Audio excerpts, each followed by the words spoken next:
Yeah. Glad to see you. You know what Julie is?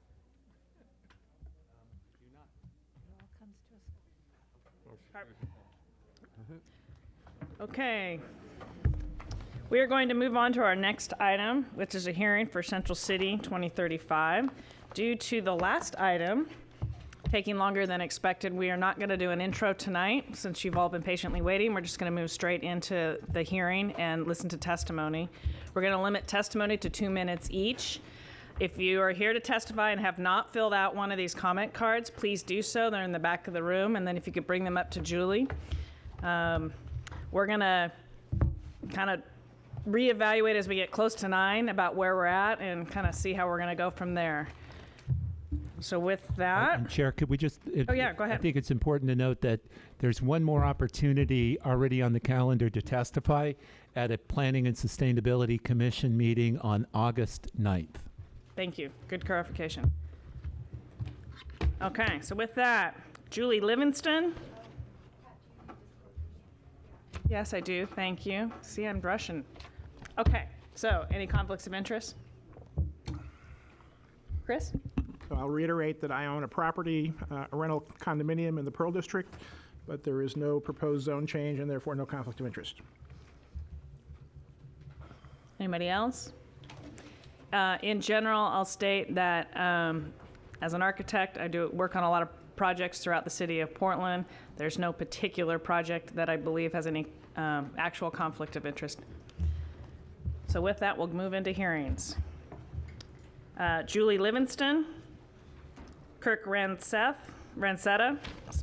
Stephen Solomon.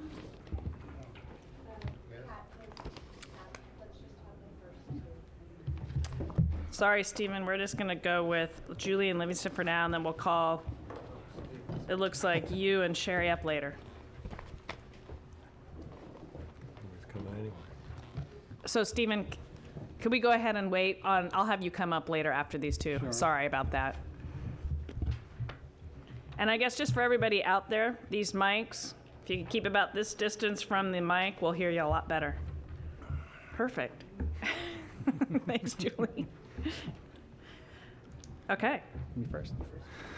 Hi, my name is Kirk Ransetta, and I work at 111 South West Columbia in Portland.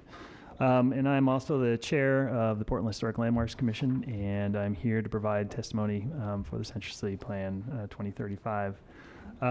As the Landmarks Commission, we provide Type 3 land use reviews, the majority of which handles new construction within National Register historic districts located throughout the city. We're slightly different from the Design Commission in that we typically apply approval criteria to ensure that our districts retain the character and integrity, that is, that their physical characteristics will be able to still convey what's significant and special about them.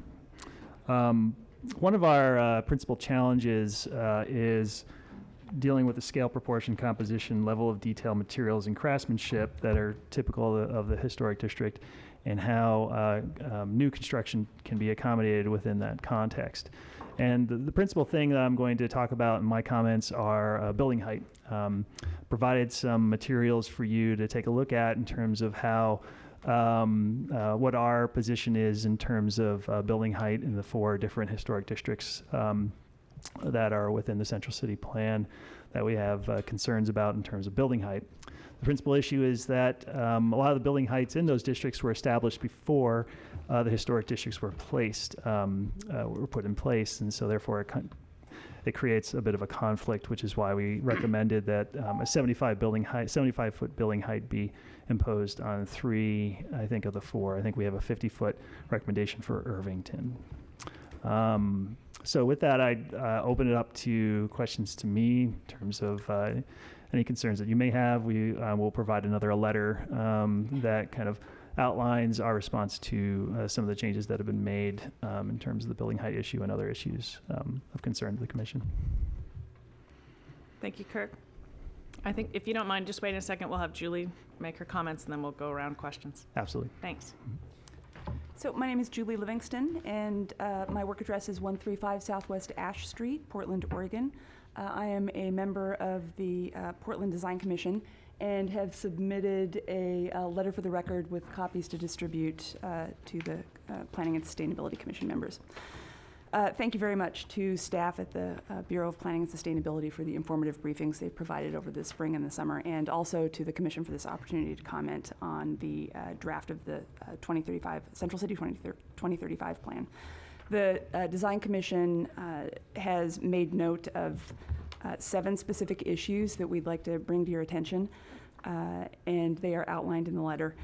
For the benefit of the record, the first issue is in reference to Section 200 and 210, floor area ratios and height. Design Commission recommends that these sections mandate minimums in order to achieve the density goals and desired neighborhood characteristics envisioned in the Central City 2035 plan. We've seen with development in South Waterfront much low-rise development, and we believe that the goals and aspirations for higher density in some sub-districts is not being fully realized. So given the pace of development and the historic underutilization of land within the Central City, we're concerned that allowing buildings to be built below and sometimes far below established FAR and height targets raises the question of how much land will actually be developed in a manner consistent with the goals of Central City 2035. We'd also, we recognize that the protection of historic resources is sound policy. We would like to advise the Commission that the transfer of floor area from historic resources that requires seismic improvements to that historic resource seems to us to be somewhat risky, because there is the opportunity that as the Oregon Structural Specialty Code changes, the requirements to upgrade the buildings will also change. We wholeheartedly support affordable housing and would appreciate regular briefings from the Bureau of Planning and Sustainability staff and the Portland Housing Bureau staff as regulations and guidelines roll out related to the new inclusionary zoning standards. So Julie, that's 2 minutes. You have Okay. a quick closing? Yes. The other issues are outlined on page 2 of the letter. It addresses bird-safe exterior glazing, ground floor active uses. That is very important to the Design Commission. Ground floor active uses are something we talk about in every Type 3 hearing that comes in front of the Commission. And recommendations on how to implement eco-roofs and low-carbon buildings guidelines outlined in sections 243 and 244. Thank you very much. Are there questions? Mike? Just a quick one. I know Audubon Society Portland's worked with the city staff to come up with recommendations on bird-safe buildings. Are you in communication with Audubon staff on those alternatives? We haven't yet had a briefing from Audubon staff, but staff from the Bureau of Planning and Sustainability that have been updating the Design Commission regularly are and have been bringing forward some very good research around what we can do with the lower floors of buildings. Lower floors of buildings are of great importance to us because that's our public realm. Right. Okay, thanks. Gary? Could you say a little bit more about how the additional bonus for industrial FAR would work? I would be glad to say a little bit more about that. Number 4. So yeah, item number 4 in this letter. There is an additional FAR bonus of 1-to-1 for applicants that apply an industrial office use, provided they are meeting a requirement of at least 33% or 5,000 square feet of industrial use at the ground floor. And there's some other regulations that go along with that. The height of bays basically is what the code seems to be working towards. The majority of the Design Commission would like to see a tiered bonus structure. So for applicants that provide more than 5,000 square feet or 33% at the ground floor, we'd like to see them be able to have a greater bonus, greater than a 1-to-1 FAR bonus, and also give them a little bit of flexibility in what types of uses would be allowed within that bonus area. We think that that is more in keeping with the heights in these neighborhoods. You know, right now it's fairly low density, but the heights are relatively high compared to the FAR, in our opinion. Thank you. You're welcome. Thank you very much. Next, Stephen Solomon, Sherry Solomon, and Daniel Solomon. Daniel, you go first, honey.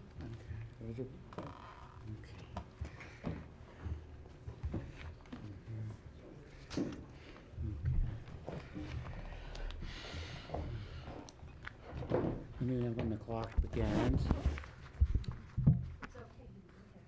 Okay. My name is Daniel Salomon. I'm a published environmental author, and I moved to Portland in 2013, and I am a resident of Goose Hollow neighborhood. I relocated to Portland to be part of a green community which is also livable, has human scale, and is connected to the natural world. I certainly understand the population increase and want others to have the same opportunity to live in Portland for the same reason. I also contend that a balance can be struck between welcoming new Portlanders and keeping all the things which makes Portland worth living in. For example, we can strike this balance through supporting the Architectural Heritage Center request that no heights be raised in historic districts. We could honor how our West End neighbors and their request for no higher than 100 feet.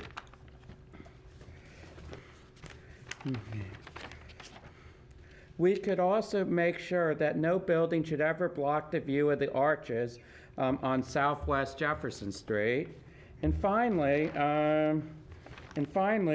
we could respect the request that 1,000 feet below the timberline remain visible as it is today from the Vista Bridge, so the people can see the views of Mount Hood. I am finished now. Thanks so much. Thank you, Daniel. Welcome. Hi, I'm Sherry Salomon, Daniel's mother. I would like to protest the rising limits to building heights in the Goose Hollow, Kings Hill area. The 280 foot / 325 foot heights with bonuses threatens the character of our neighborhood, and in the Southwest Morrison neighborhood and part of the neighborhood in particular.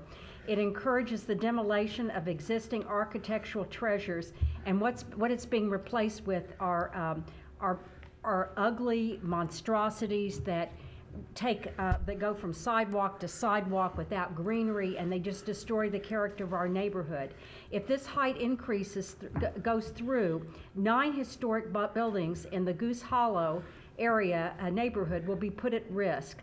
They are the Tiffany Center, the Braunauer, the Scottish Rite Building, the Commodore Apartments, Winston Apartments, Hamilton Arms Apartments, Lafayette Apartments, the magnificent, incomparable Deluxe Hotel, the Concordia Club. Of special interest to me as a Jewish American.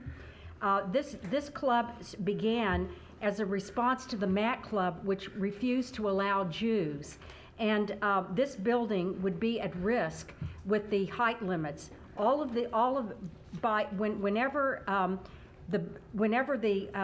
these types of buildings are surrounded by huge monstrosities, there's enormous pressure to demolish them. I'm asking you to please save our historical neighborhood for generations in the future. Thank you. Thank you. Thank you, Sherry. Stephen? My name is Steve Salomon. I live in Goose Hollow in the Kings Hill area, and every time I look at Mount Hood, I think of Mount Fuji in Japan. I went there as a student in 1965 to work with the emerging electronics industry in Japan, and I was welcomed by many Japanese families, students at Tokyo universities and other universities, but I always regarded Mount Fuji as terrific, and every time I see Mount Fuji wherever I go in Portland, Mount Hood, I think of Mount Fuji, and especially at the Salmon Springs fountain right by the Willamette River. And I want to make sure that the view is entirely preserved at that area. Thank you. Thank you, Stephen. Thank you. Shayna Weinstein, Adam Olson, Tim Atkinson.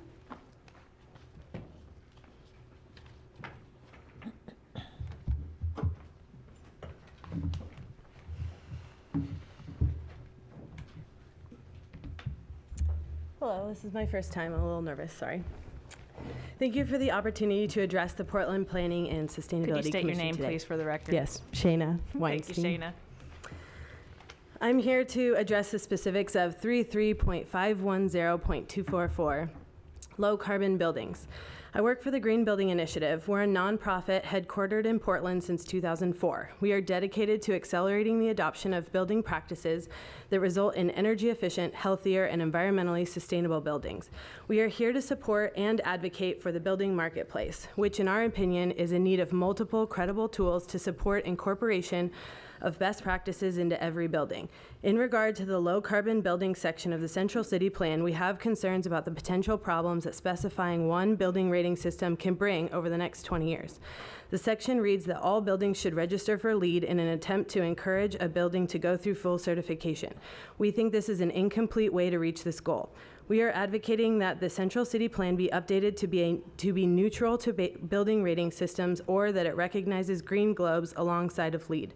With great respect to the USGBC and the LEED rating system, we recognize, and did the 2012 government-funded Pacific Northwest National Laboratory report, that the marketplace has become increasingly diverse in terms of its offerings for green building certification, and that for the purposes set out in this plan, Green Globes helps building owners reach the same goal as LEED, and may, in some instances, offer a less expensive and more comprehensive environmental evaluation for the building in order to ultimately achieve the city's goal of reducing our carbon footprint.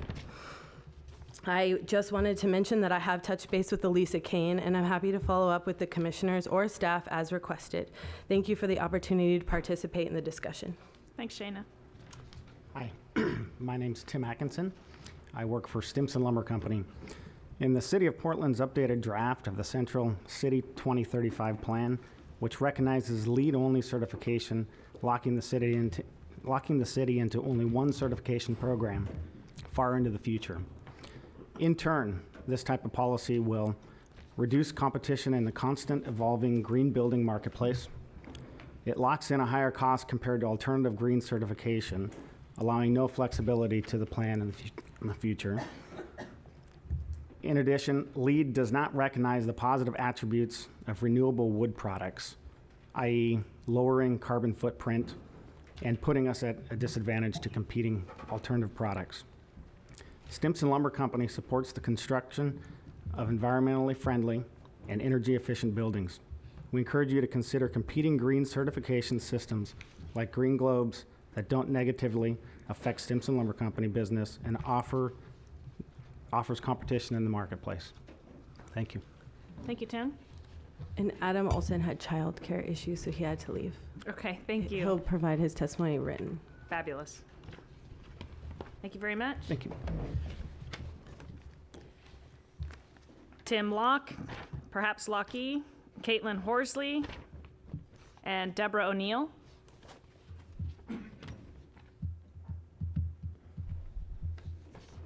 I'm just gonna kind of pre-warm the next three after that. Wendy Kahn, Susan Bliss, and Tom Nielsen. Go ahead. My name's Tim Locke. I live in inner southeast Portland, and I'm Director of Forest Products for the Oregon Forest Resources Institute. We're a public agency that was created by the Oregon Legislature in 1991 to advance public understanding of forests and forest products. In my opinion, the low carbon building standard could more directly address carbon, specifically carbon storage and carbon emissions offsets. LEED has a number of worthy attributes, but its focus as it relates to carbon is on energy efficiency measures alone. While energy consumption is a contributor to the overall carbon footprint of a building over its life cycle, it's not the only contributor. In fact, because buildings today are much more energy efficient than those built just a few years ago, energy efficiency is becoming a less important factor in mitigating the overall carbon footprints of buildings over their lifetimes. As we approach net zero energy consumption for new structures, the importance of energy use over the life of a building is diminished, and the carbon footprints of the materials used to construct the building become much more important. Energy efficiency in buildings has little to do with the building structure and mostly to do with added features such as adequate installation, triple glazed windows, and rooftop wind or solar arrays, features that can be added to virtually any building type. Because 50% of the dry weight of wood is carbon, buildings constructed of wood actually serve as massive carbon storage units. When the wood products used in those buildings come from sustainably managed forests, the carbon sequestration process occurs over and over again. I urge the Commission to consider a low-carbon building standard that addresses both energy efficiency and low-carbon impact building materials choices. In years to come, the net additive effect of additional energy efficiency improvements will be insufficient to offset the carbon emissions associated with many of our most commonly used building materials. Increased use of wood, especially new, innovative mass timber products that are entering today's marketplace, would be an additional step to reduce the carbon footprint of modern structures. Thank you for your time. Thank you, Tim. Caitlin? My name is Caitlin Horsley, and I am the Sustainability and Education Manager for the Home Builders Association of Metropolitan Portland. I'm also here on behalf of the Home Performance Council.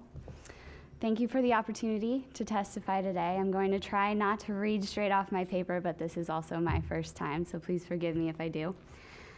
I'm here to comment on the Central City Plan and in particular the low carbon buildings and standards. My association also submitted some formal comments if you'd like to refer to those. Our association highly values energy efficiency and high performance building. In my role at the HBA, I work closely with the Energy Trust of Oregon and the Home Performance Council to act as a resource and encourage builders upcoming and currently doing high performance building. I applaud the city's efforts to raise the bar in building performance by including it in this plan. However, there is an issue with mandating one single green building program. I have learned in my experience working with builders that when you don't give them options, you can often encourage them to go into a plan that doesn't work for them and their projects, which can often make them not want to do it at all.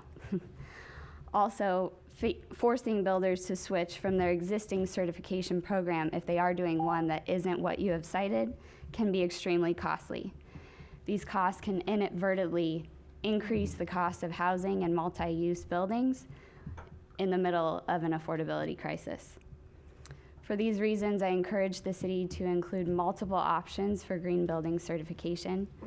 As a resource, I recommend the list of recognized green building certification programs from the U.S. General Services Administration. Thank you for your time. Thank you, Caitlin. My name is Deborah O'Neill, and I am a resident of Portland, and I'm here today to speak on behalf of the Architectural Heritage Center and its parent organization, the Bosco Milligan Foundation. The foundation strongly recommends that FAR and height limits in the West End be revised and lowered in order to maintain its historic character. Specifically, the foundation recommends that a base FAR of 7:1 and a maximum height of 100 feet be explored west of Park Avenue. To the east of Park, we recommend for 1 or 2 blocks a base of 9:1 FAR with a maximum building height of between 250 and 325 feet. In this way, the West End will continue to serve as a step-down transition area between surrounding neighborhoods of lesser heights and FAR and the built-up downtown core.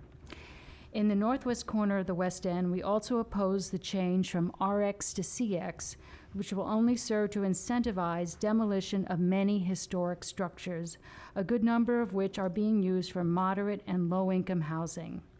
An RX designation emphasizes the residential uses of these buildings as worthy of preservation. We recognize the need to increase the usable space and economic activity of this district. We believe, however, that bonus historic preservation allowances combined with the state special assessment for historic properties program and relevant federal tax incentives can be used for revitalization and seismic upgrades. Historic preservation activities can significantly help with meeting the Commission's goal of putting 6,800 households in place by 2035 in the West End. Thank you. Thank you. Thank you very much. Wendy Kahn, Susan Bliss, Tom Nielsen. Following those three will be Dwayne Bietz, Richard Ram, and Judy Bell. Hi, I'm Wendy Rom, and I live in the West End. I'm also speaking on behalf of the Architectural Heritage Center Bosco Milligan Foundation Board. I recommend both a change in the West End's FAR to 7:1, just as the last speaker, and a lowering of the maximum building heights to 100 feet. This would still allow for the needed increase in density to meet the city's goals, but it would be in a compact urban form. These FAR and height changes would create a step-down area from the podium tower form of the more corporate downtown area with its 12:1 and 15:1 FARs to the more modest West End neighbors of the Pearl, Goose Hollow, and the University District with FARs of 6:1 and 4:1. Not only would this create a step-down transition area, it would also preserve the distinction between these areas, preserving the unique and distinct feel of the West End so popular with shoppers, diners, and tourists alike. It will preserve the West End's distinctive smaller businesses, offices, and residential buildings, many of which also house affordable housing units. As you know, the West End packs in one of the densest areas of affordable housing. Encouraging reuse and rehabilitation will help both with the affordable housing goal of no net loss and with historic resource preservation goals.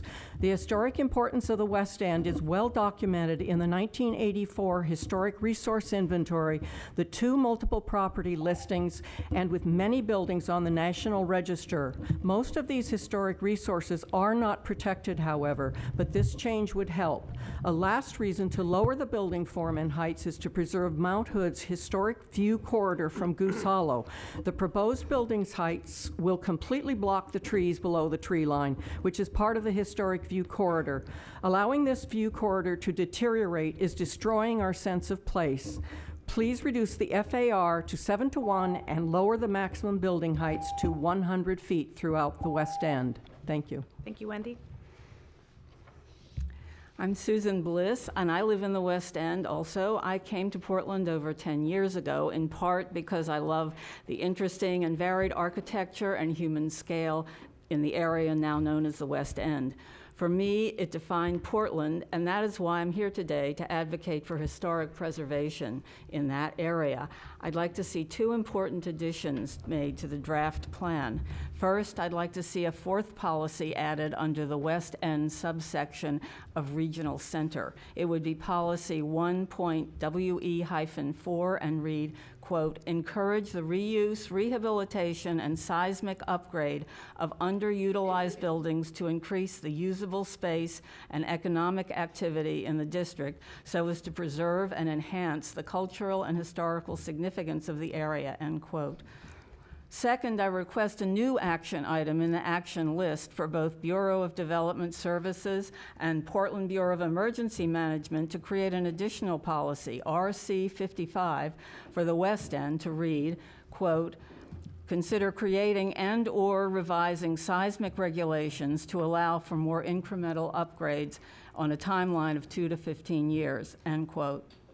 Finally, I want to thank staff and endorse the many changes that incorporate historic preservation language into the plan's policies, including historic preservation subsections that encourage reuse and incentives that will support the protection of historic and culturally sensitive resources. To list a few, thanks for a policy to protect existing and historic resources in the West End, for retaining a bonus allowance for historic preservation's needs, for prioritizing the West End for an update of the historic resources inventory, and for updating the downtown multiple property listing, which includes many West End buildings. And finally, thanks for including an action recommendation to advocate for the state historic rehabilitation tax credit. Thank you, Susan. Thank you.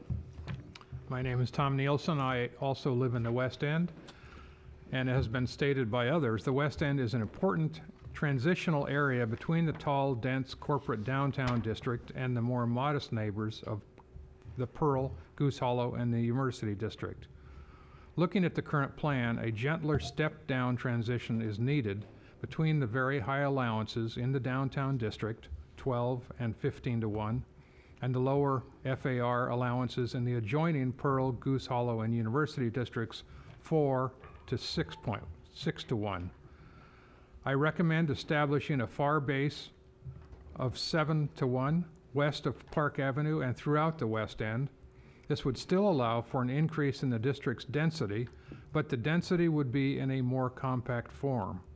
Creating this transition would preserve the West End's highly desirable mixed-use urban character of smaller businesses, offices, and residential apartment and condo buildings, many of which are listed in the Historic Resources Inventory.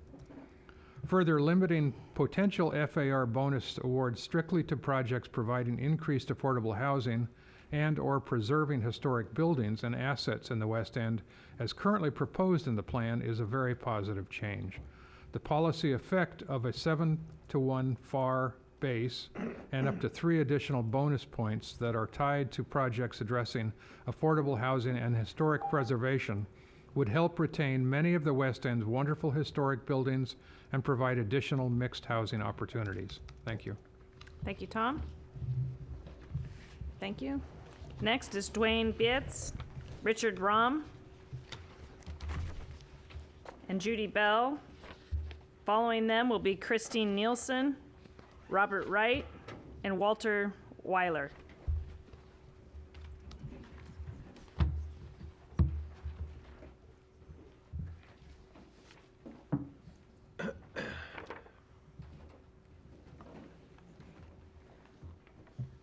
Okay.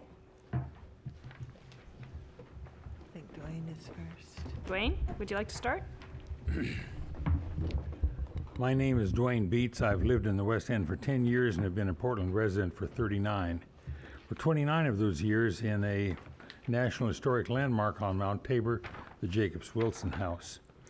I wish to thank staff for incorporating a change in the north-south division of the West End and the zoning that goes with that, moving the residential commercial line from Salmon to Taylor. That makes the decision consistent with the existing uses. North of Taylor is an area mostly of small businesses and public buildings, such as the Central Library, which is east of 11th. However, west of 11th and north of Taylor is mixed-use residential. I do not endorse the change from RX to CX in the northwest corner of the West End, north of Taylor and west of 11th.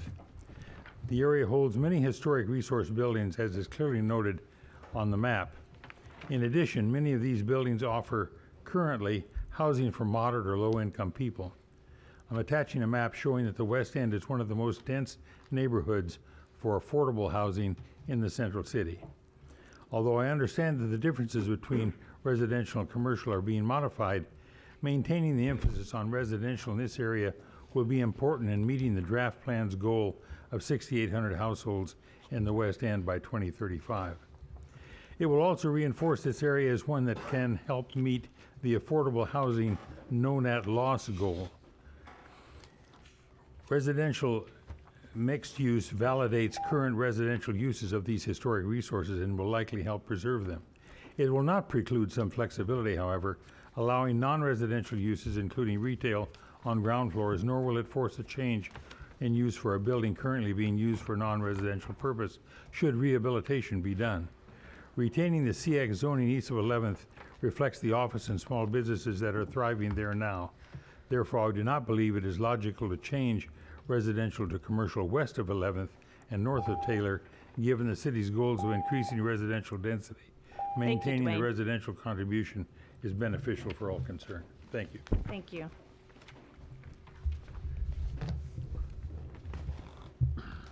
Richard Rom, resident of the West End.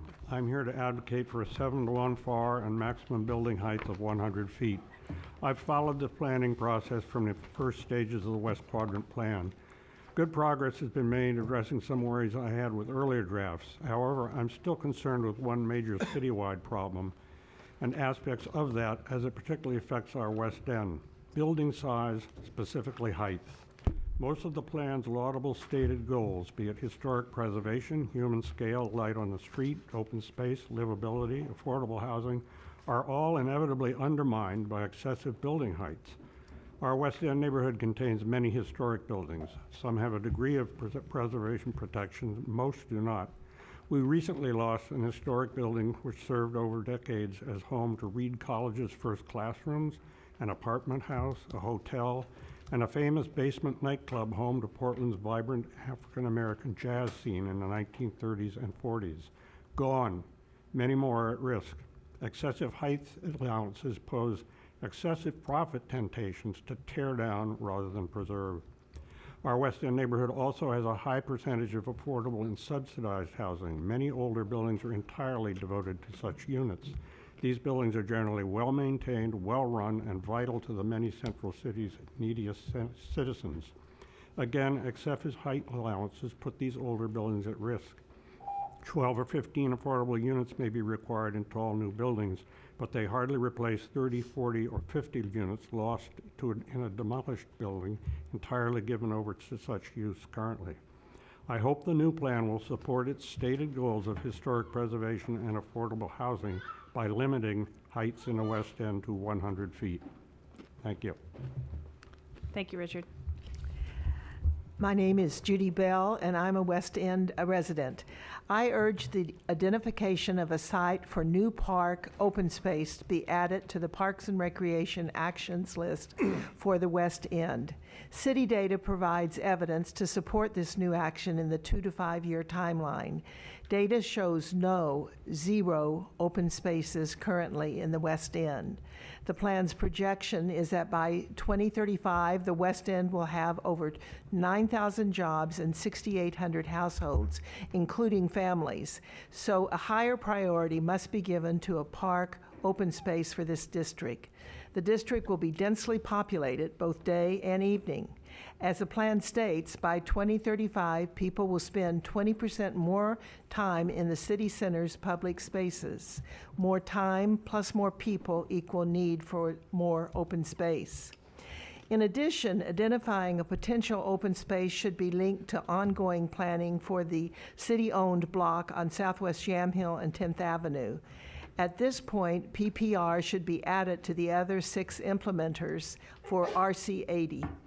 Seismic upgrade and remodel of this parking structure is being discussed, but this block creates an opportunity to negotiate a potential open space for the West End.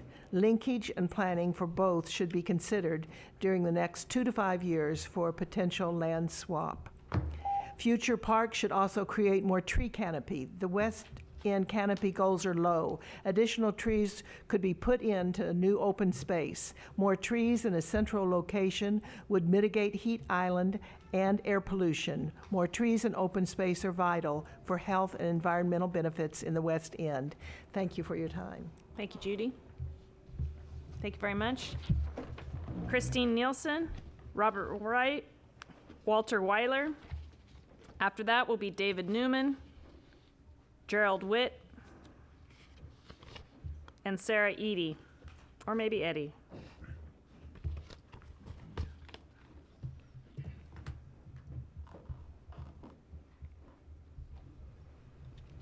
Go ahead. Good evening, Commissioners. I'm Christine Nielsen. I've lived in the West End for about 10 years. My professional work was in education and community engagement, and I've served recently as the chair of the Portland Community College Foundation Board. I endorse the policy changes noted in the draft 2035 plan that now include the need in the West End for parks, schools, and a community center. I've testified twice on this need in the past, and I appreciate that this testimony was heard and acted upon. The policy change, I note, will be nothing more than words and hopes, however, unless it's reflected throughout the planning document in the detail. Getting the park fully detailed is extremely important to the way the West End will develop. Looking at the central city maps provided by Portland Parks, in addition to no park space in the West End, and don't be confused about the South Park blocks or Director Park, those are not in the West End. They're adjacent, but not in the West End. In addition to no park space in the West End, there is no community center, no community garden, no dog off-leash area, and no elementary school. In short, no places that build community and knit people together. Making the West End a good place for people of all ages to live requires that the need for parks, schools, and public gathering places be addressed. They all contribute to an engaged, resilient community. I strongly request that whatever the ultimate solution, the plan reflect throughout it the need for park space and community gathering space, and support the need for an additional school. Thank you. Thank you, Christine. Good evening. My name is Robert Wright. I'm a proud Portland native and also a 10-year resident of the West End. A large share of Portland's expected population growth will become urban dwellers in the West End. The Central City Plan for this area correctly encourages the development of child-friendly play areas, schools, and parks to support a diverse neighborhood. Many families will be drawn to this area if future multi-dwelling buildings have on-site parking for some portion of their residence. Parents with small children will not wish to rely only on multi-mode transportation, especially for childhood emergencies and school functions. A significant percentage will not move into the West End if long-term parking is not readily available. The Central City Plan must require that all new apartments and condominiums in the West End have at least a minimum percentage of dedicated on-site parking. On-site parking for residents should also have charging stations for eco-friendly electric vehicles, or the capability of easily installing them. The performance and popularity of electric vehicles will continue to increase. Their use is consistent with the plan's clean air and climate action goals and should be encouraged through multi-dwelling building codes. This is also consistent with the Oregon State Legislature's successful 2013 House Bill 3301. It requires condominium associations to approve member requests to install electric vehicle charging stations in their parking places. The plan for the West End must stipulate that all new multi-dwelling buildings be required by code to have a minimum number of charging stations, or at least the designed electric power capacity to support them. Retrofitting existing multi-dwelling buildings for charging stations has proven to be complex, onerous, and expensive. Minimum residential parking and on-site electric vehicle charging must be part of the Central City 2035 plan for the West End. Thank you for your attention. Thank you. Is this one on? It is. Can you hear me? Yep. First of all, thanks for being here tonight. I really appreciate it. This is a long process, and I appreciate your investment. Worthwhile. Thank you. My name is Walt Weiler. I live in the West End. I'm the past chair of the Oregon Symphony. My comments are directed at Central City 2035 Auto Parking Policies 312 and 952, both of which declare the intent, quote, to limit the growth of overall parking supply. Other policies in various city documents have declared the intention to pinch the supply of parking. You can imagine I take issue with both those concepts. A centerpiece of Portland's desirability is its art community, of which I have some experience. Preserving the arts is an integral part of preserving Portland's quality of life. We must not stifle Portland's arts community by pinching the parking spaces that their audiences need to attend performances. To balance their budgets, our precious arts institutions require attendance growth. Why growth? Well, for example, the Oregon Symphony requires a fixed number of staff and musicians to present its amazing performances.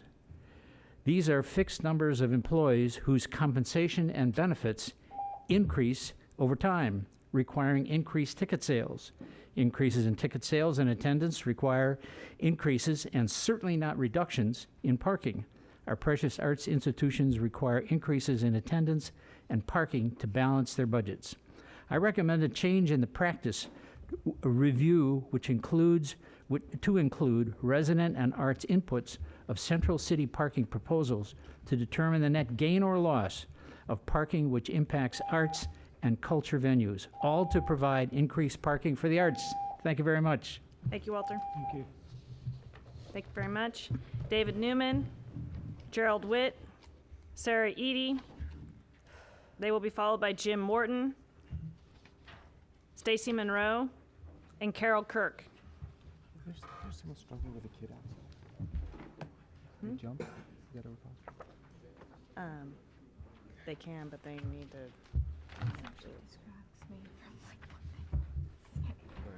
So that was the question. Please go ahead. Sorry. My name is David Newman. I'm a resident of downtown. I'm here to talk about some of the issues concerning the Central City 2035 related to the South Park blocks. I'm the co-founder of the Friends of the South Park blocks, and I endorse the obtaining of historic designation for the South Park blocks. In the plan, the proposed timeline is 6 to 20 years. I would recommend moving that to 2 to 5 years or sooner. There's urgency to protect the character of the park because the park blocks, the potential demolition of historic churches, cultural facilities, and early apartment buildings along the park, as well as preserving the human scale, the sunlight to provide to allow the turf and the trees to flourish, as well as the historic character of the park blocks. I also recommend against changing the zoning of the blocks directly to the east of the park. The proposed change is from RX to CX. I would recommend changing or not to change that designation. And that's it. Thank you. Thank you, My David. name is Jerry Witt. I'm here to read the testimony from Terry Dalsimer, who this morning injured her back as a volunteer in the Portland Japanese Garden. Both Terry and I are resident neighbors of the South Park blocks. This is Terry's testimony. I am a volunteer with the Friends of the South Park blocks, as well as a horticultural volunteer at the Portland Japanese Garden. The natural green space of the South Park blocks is very important to me as a downtown resident surrounded by concrete and buildings. If building height restrictions are not limited, the resulting shade would further compromise the plantings which we volunteers already struggle to maintain. We have seen additional shade resulting from the Ladd Tower building east of the park. There's a photo attached on the testimony showing the shade from that building. More and taller buildings nearby would continue to negatively affect this. Sunlight, trees, and plants add an important element to the quality of life for all citizens and visitors who either reside or pass through the South Park blocks. It would be unfortunate if, in the name of progress, a beautiful section of our city was degraded by building height allowances ranging from 180 feet to 370 feet. The trees and plants need a balance of sun, water, and shade. Let's not compromise this any further. Lowering the maximum building heights along both sides of the South Park blocks to 100 feet. Thank you. Thank you, Gerald. Sarah? Good evening. My name is Sarah Eady, and I'm with Eady Morton & Eady LLC, which owns the Italian Gardeners and Ranchers Association building at 1305 Southeast MLK Boulevard here in Portland. I'm here today to speak against the proposal to reduce the allowed building height in the central east side to preserve a view of Mount Hood from the Salmon Springs fountain area. I would like to address two reasons that we are opposed. First, this proposal would result in a dramatic loss of development potential and our ability to realize the value of our property. There are no current maximum height limits for the property. The proposal would restrict the maximum building height on half of our property to 45 feet. The other half would be restricted to 200 feet plus bonuses. This results in a significant regulatory taking. Our current footprint is 36,000 square feet. The loss of 230 feet of buildable height on the north half of our property amounts to the loss of potentially 400,000 square feet of developable space. With land values being so high in the central east side, this proposal could impact the value of our property by many millions of dollars. This is a complex issue, and it has complex ramifications for property owners. And this leads to the second reason we're opposed to the proposal, which is that we have not had an opportunity to assess the full impact of the proposed taking or our options in response to it because of the late nature of this change to the Central City 2035 plan. This commission has been working on the plan with input from various parties, including the Central East Side Industrial Council, since 2010, and this proposal was not a part of it. In fact, we did not receive any notice of it until just earlier this month. To introduce something this late in the game that has such a major impact on property owners and businesses in the Central East Side is objectionable. Thank you very much for your time. Thank you, Sarah. Next is Jim Morton, Stacy Monroe, Carol Kirk. They will be followed by Maya Kirk, Allison Reynolds, and David Noreen, or maybe Norin.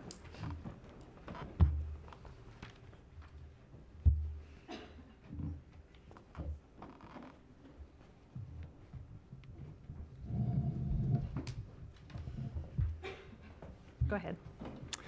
I'm Jim Morton, Edie Morton and Edie LLC. We own the historic Gardeners and Ranchers Association building at Southeast MLK in Maine at the east end of the Hawthorne Bridge. It takes up a full city block. We're not in favor of the recent proposal to reduce the allowed building height on our property and the others in the neighborhood due to the proposed view corridor from the west side. We bought the building in 1987 from the Gardeners and Ranchers Association, so we're the second owners of the 94-year-old building. It was listed on the National Register of Historic Places in 1989, and we've carefully maintained it in accordance with SHPO guidelines since then. We do not intend to redevelop or to use the currently allowed airspace or to sell the property. We see it as a multi-generational property. That being said, the next generation or the generation after that may choose differently, or the building could be damaged or destroyed by fire or earthquake, as the Taylor Electric building was by fire 10 years ago. We've recently seen a building go up 3 blocks away from us on that site at 3rd and Clay, probably about a 75-foot high building. I'm sure it was unexpected that all that was going to happen 10 years ago. Someday we may see 100-foot and 200-foot tall buildings up and down Southeast MLK and throughout the Central East Side. That value, that potential will be lost without compensation on our block. In summary, we respectfully request that you do not move forward with this view corridor proposal. Thank you. Thanks, Jim. Stacy? Hello, good evening. Stacy Monroe, representing the Bureau of Development Services, 1900 Southwest 4th Avenue. We appreciate the opportunity to comment. A memo was submitted to the Commission earlier today via email, and I'm here to summarize the significant concerns within that memo that we have as implementers of the zoning code and reviewers of new development in the land use review and building permit process. So we have 8 areas, and I'm just going to briefly run through them. Details are in your memo. Regarding the scenic corridor, we advise that the tree removal standards and exemptions be evaluated in more detail to ensure the exemptions and standards are clear and they don't conflict. Regarding the new environmental regulations, we strongly recommend that these regulations of Chapter 33-475 be aligned to require a consistent treatment of temporary disturbance areas, tree removal, and mitigation. Regarding the revisions to the FAR bonuses and transfers, we have several concerns. The first is regarding seismic upgrade FAR transfer option. It appears complicated and presents some enforcement concerns from our perspective. We feel that the FAR transfers, limiting the FAR transfers out of 2 of the 5 historic districts within the plan district isn't clear because the other 3 historic districts are also experiencing growth and incompatible infill. We encourage FAR to be allowed to be transferred from parking lots within historic districts to alleviate development pressure in the districts. And lastly, regarding FAR transfers, we feel that historic districts should not be eligible to receive transfers or bonus FAR like the South Park blocks to prevent oversized and out-of-scale development. We have concerns regarding the bird-friendly regulations. We have concerns regarding the ground floor windows, and they need to be strengthened. The ground floor active use standards, we feel that they should be required to be built now and not delayed. And we have concerns with the low carbon buildings and that the regulations are limited, the application is too easy, and stronger regulations are needed to be in order to enforce this requirement over time. Thank you. Thank you, Stacy. Mike? Okay, could you elaborate a bit on your second point on the, I think it was vegetation management related? I'll do my best. This is a comment from our Greenway team that implements these guidelines and the environmental team. So some examples in the memo that you received was that the development in a city park requires mitigation. However, public viewing areas do not. A utility line requires disturbance areas to be landscaped. However, outfalls require mitigation with no plantings of disturbance areas. And the resource enhancement has no limitation on tree removal. So we're looking to align those regulations so they're consistently applied when disturbance areas and tree removals are allowed and required. Thanks. Sure. Any other questions? Thank you. Carol Kirk, Maya Kirk, Allison Reynolds.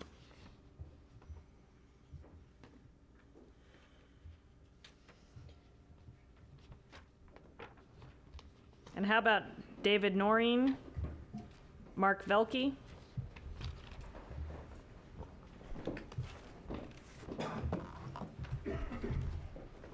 Go ahead. All right. Good afternoon. All right, I think it's actually evening now. Allison Reynolds with Perkins Coie here on behalf of Unico Properties. Unico owns the U.S. Bancorp Tower at 111 Southwest 5th Avenue, which is more commonly known as Big Pink. The U.S. Bancorp Tower is one of the tallest buildings in Portland, and it was legally constructed to approximately 536 feet when it was built. However, the city's current Central City Plan regulations were adopted soon after that and limited the property's height to 460 feet, so almost 100 feet tall or smaller than it is built to. And that means that the current development is non-conforming. And as you know, status as a non-conforming development can complicate the financing and sale of a property and can make rebuilding in the event of damage or destruction more difficult. So we are hoping that the Commission will revise the CC 2035 proposed draft to allow unlimited height for this tower and the other iconic buildings like the Wells Fargo building and Coin Center, which are all non-conforming and exceed 460 feet, in order to bring these developments into conformance under the new plan. The CC 2035 draft allows unlimited height for certain areas in the North Pearl, and this could also be applied to these legacy buildings. We actually raised this issue before the City Council during the West Quadrant Plan deliberations, and the Council adopted an action item which states that it is to explore options for amending the zoning code to bring existing buildings that exceed current maximum heights, e.g. U.S. Bancorp Tower, Wells Fargo, Coin Center, into conformance. Despite this guidance, these heights are not addressed in the CC 2035 plan, and so we are asking you to revise maps 510-3 and 510-4 to allow unlimited height for these buildings that exceed 460 feet. Thank you.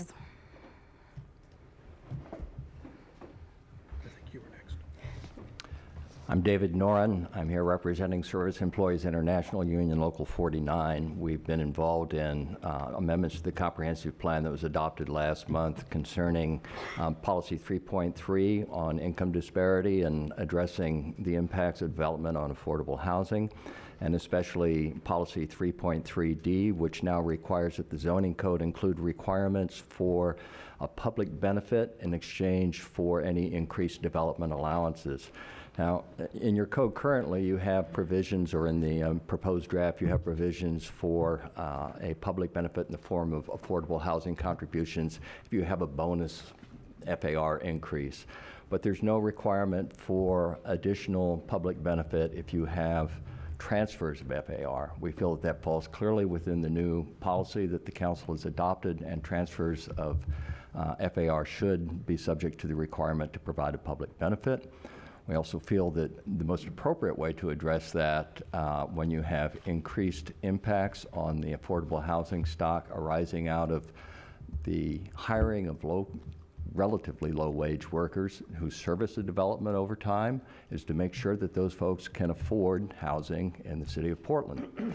Our analysis shows that current market rates for janitorial staff and maintenance staff are only around $22,000 a year. At that rate, folks can afford to pay only about a little over $600 a month rent.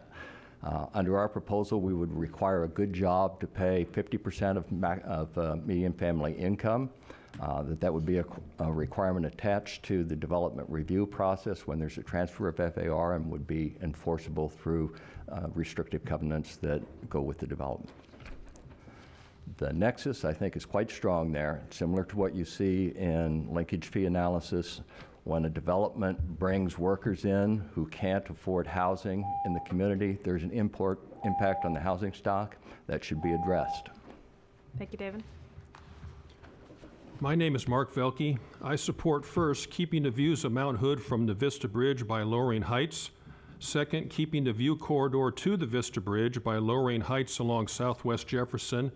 And third, keeping the view of Mount Hood from Salmon Springs. Also,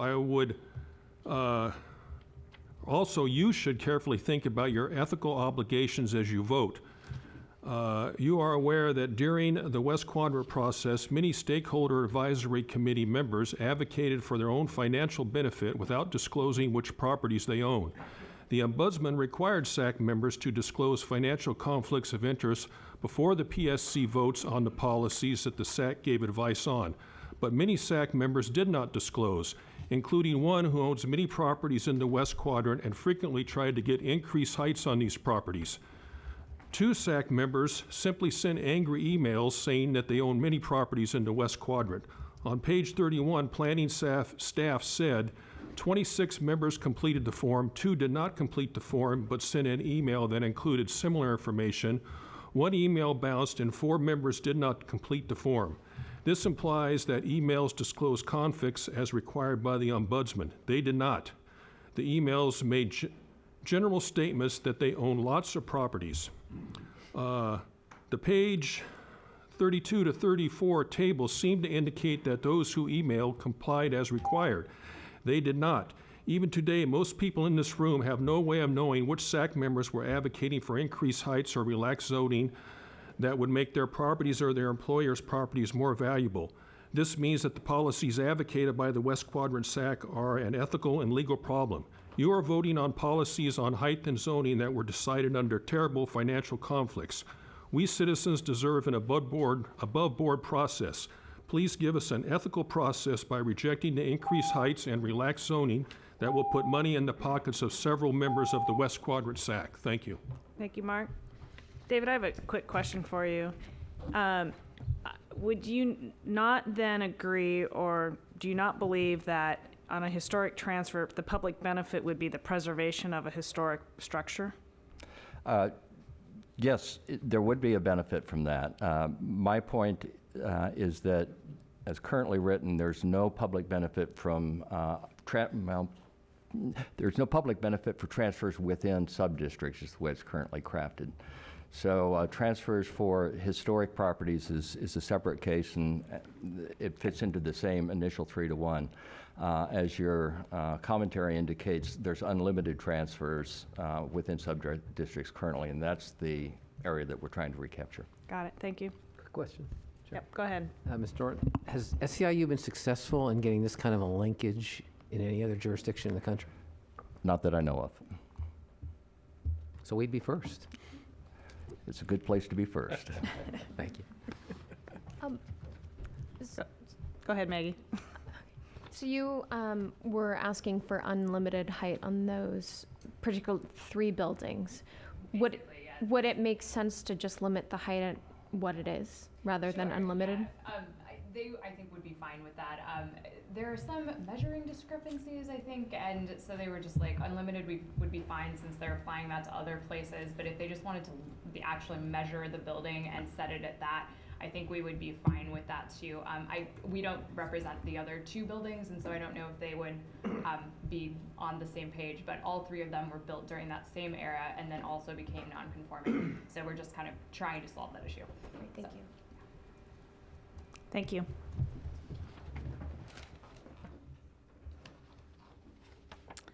I'm not sure if this is Sol H. Wong or So Wong. Audrey Craig, Ben Gates. After that will be Kai Toth, Liz Cooksey, and Tracy Prince.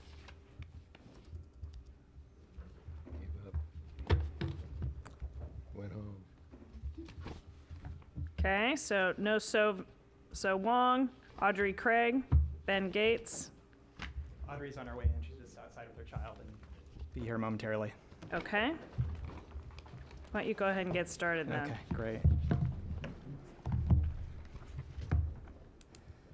thank you for the opportunity to testify today. My name is Ben Gates. I'm the owner of Urban Patterns. We develop real estate for nonprofit and private partners, and I'm here testifying on behalf of families with children. So from 2005 to 2008, while at Central City Concern, I worked with the city to bring focus on the need for affordable family housing.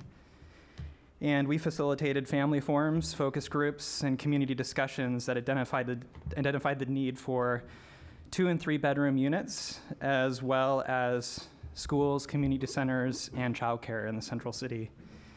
Then in 2008, the North Pearl District Plan recognized this need for a complete community and included development bonuses for efficient family-sized units and community amenity bonuses. And I'm here today to request that the same bonuses be brought into the Central City Plan.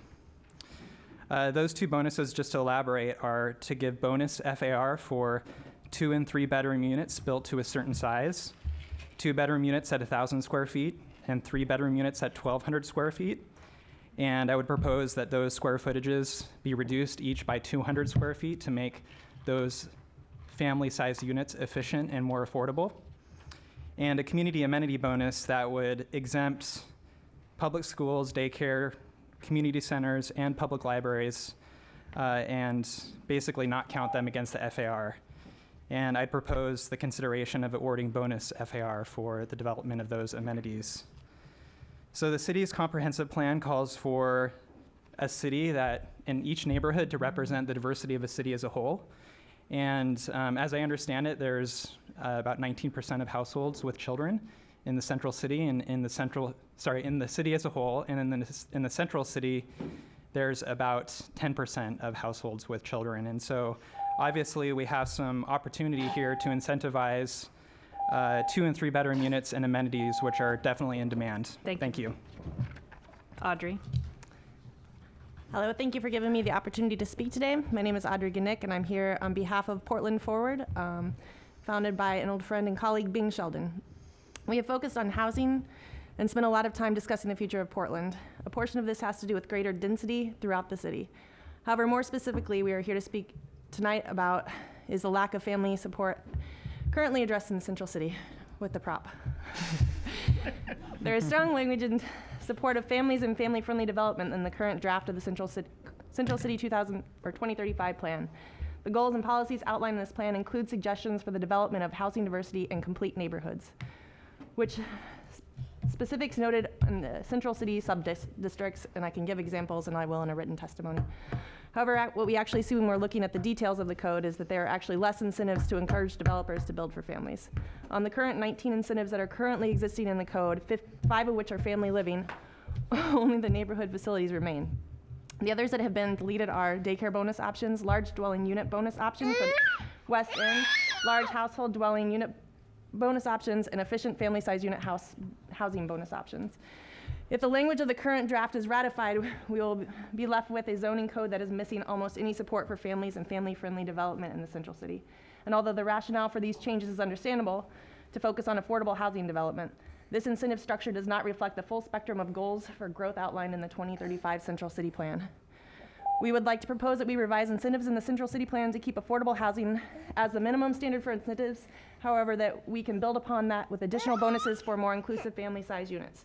For instance, if the base bonus for FAR for affordable housing could be 2 to 1, and there would be an additional bonus option to increase 3 to 1 for the buildings with 2 or more bedrooms.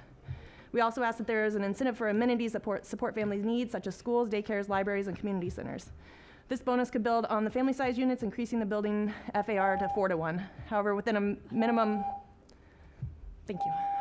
Thank you, Audrey. Well done. Well done. Thank you. She should get extra time for this. Yeah. We'll get an extra minute.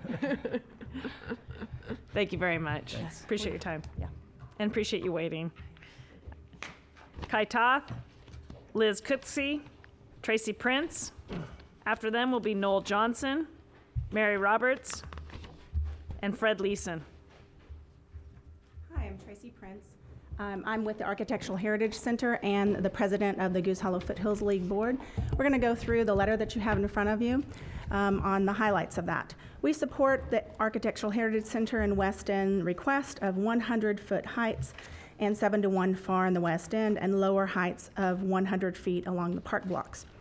On the views, SW10 and 12, the focal point should be changed to include the downtown skyline. This draft lists only Mount Hood as the view, so it's dropping the currently protected view of the skyline. These are 100-year-old views. The only reason given for removing the views is vegetation on a steep slope.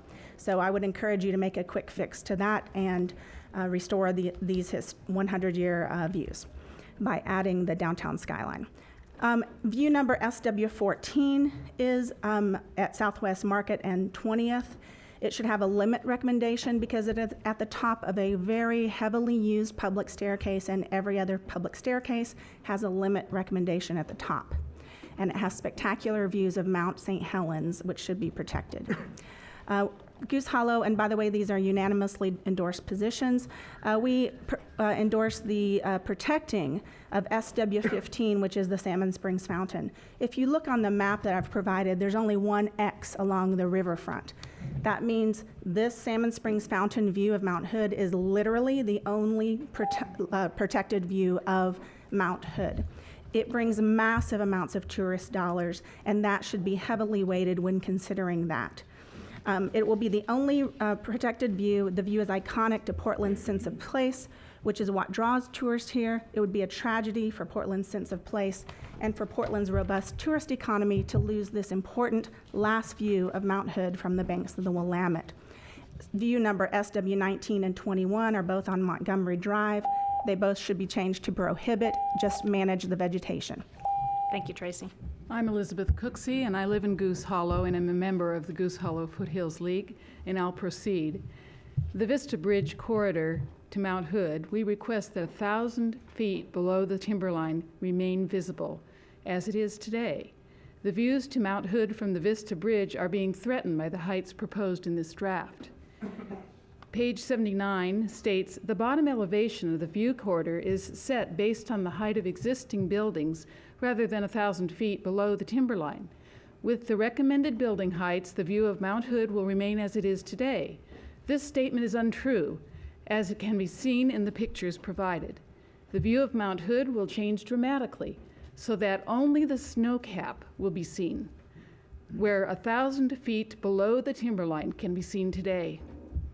It is in the contrast between timberline and snowcap that creates the dramatic view. We ask for slightly lower heights to preserve the existing views of 1,000 feet below the timberline. It will take only a slight modification to heights to protect this iconic view. And as far as the views toward the Vista Bridge itself, keep this as a view corridor instead of a view street, which gives inadequate protection of views of the bridge. Reduce the heights and require setbacks. The currently protected view corridor to the Vista Bridge is being stripped away in this draft, and Southwest Jefferson is being turned into a view street. This will completely block views of the bridge, which can be seen from many points throughout the city. The proposed heights in this draft will result in a canyon of buildings along Southwest Jefferson, reaching 140 feet, 2 blocks from the bridge, and 50 feet heights allowed next to the bridge. When fully built to the proposed heights, Portlanders will have to stand underneath the bridge or in the middle of the street to have a view of the arches. Okay, it's K-A-L, Cal. Sorry, Cal. Todd. I know, I sometimes write it that way myself. So I'm just going to mention a few things. In our letter from our neighborhood association, the GHFL, we repeat what was already mentioned in our testimony, that the West Quad SAC's advice was ethically compromised, and this promoted increased heights and zoning changes that we in our neighborhood did not agree with. So that's documented in the letter. We asked for a few things. I'm going to mention 3 of them. We would like to see added back the required residential overlay in the areas west and east of the stadium. The GHFL has never advocated for removing this overlay, has always advocated at least for decades, for residential overlay. So it turns out that in the flawed process, some folks spoke up as if they were from Goose Hollow or speaking for Goose Hollow on motions that we'd passed. No, they hadn't, that they should be removed. And we, of course, are stating now that we do not want them removed. There's also those, something was alluded to earlier about 9 historic buildings in Goose Hollow with heights around 280 to 325 feet total with bonuses. These should be lowered because they're encouraging demolition. No bonuses should be allowed, so we should have lower heights with no bonuses to cover those areas just off of Morrison. They're mentioned in the letter. The GHFL recommends also that FAR transfers within Goose Hollow be kept within Goose Hollow, can only come from another property within Goose Hollow. Thank you very much for your time. Thank you, Cal. Thank you. Noel Johnson, Mary Roberts, Fred Leeson. They'll be followed by Dorothy Cofield, Ian Studi, and Jason Franklin.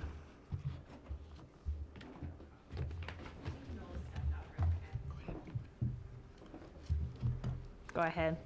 Good evening. My name is Mary Roberts, and my letter pertains to the property that myself and my partner own, and it also pertains to additional historic era residential properties facing Southeast 12th Avenue in the Buckman neighborhood. According to the Central East Side Plan proposal, 12th Avenue is the borderline between the Southeast Employment Zone, which is an EX overlay, and the existing R1 or CG residential neighborhood that lies to the east of 12th Avenue. There are currently 18 historic era properties. Some are converted to multiple apartments. Some remain single-family structures that grace 12th Avenue. All of these structures provide not only compact and dense living accommodations, but also provide historical integrity to the street and the neighborhood. The proposed zone allows mixed-use development and as well as a plan for the streetscapes that are pedestrian-friendly and attractive. The proposed height and FAR changes in the EX zone, which would allow greater than 50-foot construction and allow building on property lines, neither of which are allowed in R1 zones. These proposed changes would degrade the current existing historic properties by decreasing their RMV, negatively impact inhabitants' privacy, as well as encourage construction that would be aesthetically and architecturally compatible with the features of Buckman neighborhood. Furthermore, there's a discrepancy in the borderline corridor. Land use for properties on 12th Avenue below Belmont Street are not being changed to the X1 under the proposal and retain their R1 zoning and 45-foot height restrictions. So if it makes sense to have 40-foot 5 height restrictions on the southern portion of 12th Avenue, then it certainly makes sense to have those 45-foot height restrictions on the northern end, and for sake of compatibility and consistency. Thank you. Thank you, Mary. Hi, I'm Fred Leeson, Board President of Bosco Milligan Foundation, and I came here tonight to accept your nomination until I realized that's the wrong speech. You have detailed comments from us in writing, and I'm not going to go there. I trust you almost all of you must care about Portland, or you wouldn't be putting yourself through this kind of torture. So I ask you, as you work through this process, to keep in mind what makes Portland a special place and not automatically concur with the planning staff on all matters. We seem to be in such a rush to be a huge city just like every other American city. I ask you to pay attention in particular tonight to the view quarters and to the South Park blocks. We will lose our sense of place if we destroy our views of our natural beauty and if we block the sunlight from a great and historic downtown park. I'm not sure that any of you here are old enough to remember the view of Mount Hood we used to have when you came down Highway 26 and came through the Vista Ridge Tunnel. Oh, good. It was absolutely sensational, and the City Council allowed it to be blocked by Coin Tower. When you come through that tunnel today, you see a blue metal shed roof, which is an insulting parody of the mountain. There were an account in the press at the time that the city viewed the view as a distraction to motorists. If we lose our distractions, we lose what we are to be Portland. I think that losing just a few floors of developable space is a reasonable trade for preserving key elements of what make us special. I'd also like to say just a few words about high limits in historic districts. Great cities of the world protect their past as they move ahead. We have not always done that. Since the creation of the Landmarks Commission, we have made great steps. We respect their work greatly and hope that you will listen to their advice. Thanks. Thank you. Noel, if you're back in the room. Noel Johnson, Dorothy Cofield, Ian Studin.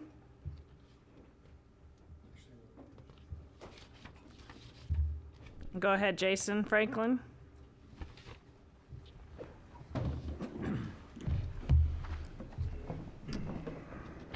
All right. Good evening. Jason Franklin, Director of Campus Planning and Design for Portland State University. I'm here tonight on behalf of Portland State University and our President, Vim Vivell, joined here by Eden Studi as well. You have a letter from our President who could not be here himself to testify, so I'm here to emphasize a few points that we make in the letter. So essentially, we're requesting an increase in FAR along the Transit Mall, the Southern Transit Mall, as well as along the Orange Line. We think this is appropriate due to the billions of dollars this region has invested in transit, and we'd like to see the city's plan reflect that. We believe that the Central City 2035 creates a great vision for South Downtown in the University District, but that the proposed draft does not accomplish that. We know that the city staff is looking into this increase, and we appreciate their work and the work of Director Anderson. But we'd like to see the Planning Commission as well work with staff to increase the FAR again from 6-to-1 in this area up to 9-to-1. And then from the proposed 4-to-1 along the Orange Line and Lincoln Station up to 6-to-1. So we think that will better reflect both the current development patterns that you see in parts of South Downtown, as well as the development potential you see along, particularly along Fifth Avenue in downtown. So thanks again for your time, and we appreciate all your work. Thank you, Jason. Thank you, Commissioners, for your time. As my colleague Jason stated, I'm Ian Studi. I'm the Director for Transportation and Parking at Portland State, and I'm here to share a few comments that are also in our letter regarding specifically Section 2B of the plan related to the amendments to the Transportation System Plan. We are supportive largely of the amendments in this section. In particular, the performance targets that are addressed in this section regarding single occupancy vehicle trips in the Central City, as well as policies regarding walking, bicycling, transit, and transportation demand management. However, well, as you may know, PSU is a large contributor to traffic and hopefully not as large as it could be. We represent almost 30,000 students, 4,000 staff, and almost 1 million visitors a year, I believe. So my rough calculation is we're about 20% of downtown's traffic at peak times. We contribute considerably to the commute traffic of downtown. But fortunately, we are extremely high users of the transit system, with almost 45% of trips by transit. As well as the single largest generator for bicycle trips in the Central City. So I want to take just a minute to talk about some of the amendments we'd like to see revised regarding bicycle classifications, and particularly the map for the Central City. At the top of that list is reestablishing 4th Avenue as a major city bikeway through the entirety of the Central City, connecting to, Flanders Street in Northwest. This is an important connection for our staff and students. Additionally, I want to point out that while we're very supportive of the Green Loop project, we want to make sure that the Green Loop does not get conflated with the need for an important transportation corridor, in fact, a couplet between Southwest Broadway and potentially Southwest 4th. These are both important components of facilitating further increases in bicycle transportation for the district. So thank you for your time. Thank you, Ian. Is that a question or just? No, I was just going to comment that I'm glad to hear you're supportive of both the Green Loop and the Broadway bicycle system. We certainly are. Yeah. Great, thank you. Eric Simon, Carrie Richter, Stan Herman, After that will be Dave Moore, Walter Valenta, and Tony Jordan.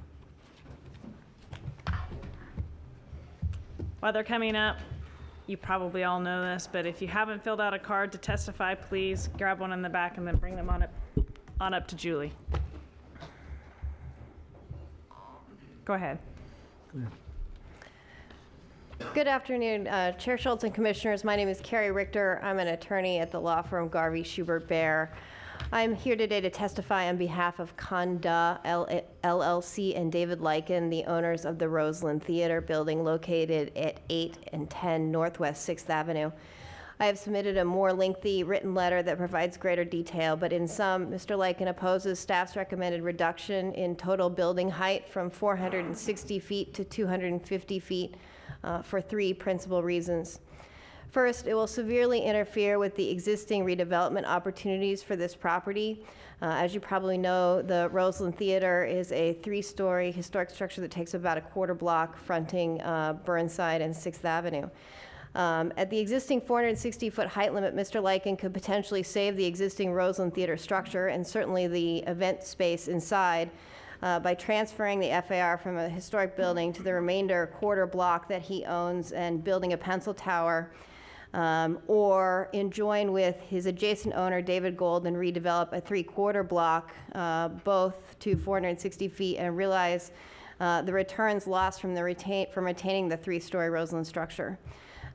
Cutting the potential building height to nearly half of what it is today will so severely impact development expectations as to require maximizing development potential and making it more likely that the whole half block will be demolished for redevelopment. Another reason why this property is ideally suited for accommodating more intense development is that the MAX train runs along Northwest 6th Avenue. The property abuts Burnside, which is, a area that is highly transit accessible with bus service. It's hard to imagine a more transit-friendly location. And what I want to point out is that the Roseland and the other 6 blocks near the Roseland that are similarly affected by this height reduction are not within a historic district. They are Japantown Chinatown, runs on 5th Avenue. Thank you, Carrie. Thank you. Hello. Hello, my name is Stan Herman. I own a piece of property at 2410 North Mississippi. That's right at the light rail station, the Albina, Mississippi. I'm looking for a zone change, if you would consider it, to a CX.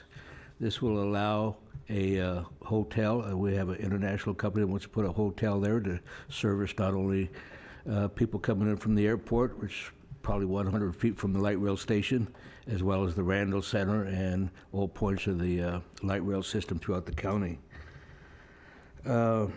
Basically, we're not asking for anything really new. There has been an overlay already established on right near the light rail stations, and I submitted paperwork for you to consider to take a look at that to change that zoning so this company could move forward with a hotel.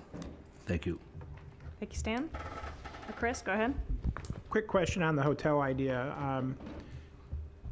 That's in the middle of an industrial sanctuary. Yeah, right now it's IG1, yes. Right. So is the intent of the hotel to serve the sanctuary or to serve regional demand? It's a regional thing because we're right by the Rose Quarter. If you walk from that hotel to the Rose Quarter, it's about 10 minutes. So it'll service a lot of that, events and so forth. Again, it's right up the street from the Randall Children's Hospital, which the rooms they plan on having, it's a new concept. It's an international hotel. The rooms are about 10 by 17. So it's not a big fancy hotel. It's an affordable hotel to service that community in that area. Thank you. And they like the possibility of jumping on the light rail from the airport, boom, right to our front door. Okay, thank you. Dave Moore, Walter Valenta, Tony Jordan. After that will be Charles Sau, Mary Vogel, and Bruce Burns.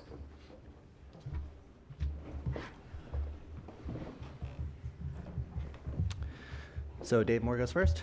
That'd be me. So my name's Dave Moore. I'm a owner of a software company called AltSource. We were formed in 2004 when I was the first employee, and today we have over 60, probably about 75 employees, all in the Central East Side there, spread across 3 different buildings currently. Earlier this year, we purchased a city block there at 1120 Southeast Madison. It's the old W.L. May building.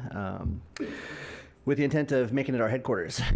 So of course we got the letter that was, it's in a view corridor and a step down and all sorts of other things that made us think through the difficult process of, well, how do we continue to grow in that space, given that our current growth trajectory puts us at sort of a 3 to 5 year position in the current building that's in that space to, how do we double again in size this year and the next year and the year after that to get to sort of increased development opportunities for that space that we had sort of put on our long-range plan.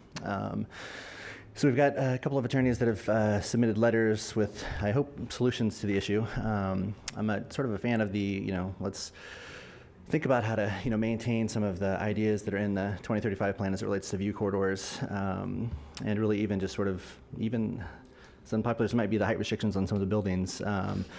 I think as I look at my space, while it's currently unlimited height, my intention would never be to do that. It would be to just sort of keep up with the growth of our company so that we can stay in that Central East Side, which I think is pretty, I know it's key to my family as my kids are in school at Abernathy Elementary and all of our employees, bike in from nearby. So I guess I would just hope that you look at our solutions and think that maybe some of them are worth pursuing. Thank you.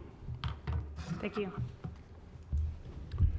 Hi, I'm Walter Valenta. I'm here to talk about the Central City Plan. We talked earlier about some of the other big ideas that planning efforts have brought in, the 40-mile loop. In the past, the Greenway came in through Senate Bill 100. We brought it alive through Tom McCall Waterfront Park and Vera Katz East Bank Esplanade. Well, there's one big idea in this that's not just zone changing and FAR balancing. It's the big idea, and I'm here to support it, the Green Loop. The new thing that will really be added into the fabric of our city here, probably the thing that could be what this plan is really remembered for. That is if we really build it and we don't do like the 40-mile loop and take 100 years and still don't have a finish. So I'm here to support the Green Loop, but also we have to figure out how to have that happen in this next 20 years so that in the next 20-year plan, we're talking about how we accomplish that, and that then we take on another part of really invigorating the urban fabric here that's well beyond a bike connection. It's a whole bunch of things. And so I'm here to support the Green Loop as the big idea of this plan. Let's make it real. Thank you. Walter? Hello. My name is Tony Jordan. I'm the president of Portlanders for Parking Reform, and I served on the Central City's Parking Policy Update Stakeholder Advisory Committee last year. Portlanders for Parking Reform submitted written testimony earlier yesterday. I'll be addressing some of the key points. Our main message is please don't go backwards on maximum parking entitlements. The proposed plan increases parking maximums from 0.7 stalls per 1,000 square feet to 1 stall per 1,000 square feet in the areas of downtown most likely to see development in the next 20 years. This is about 160 acres of land. This area includes the 11 buildings in the Downtown Development Group's $1.5 billion Ankeny Blocks plan.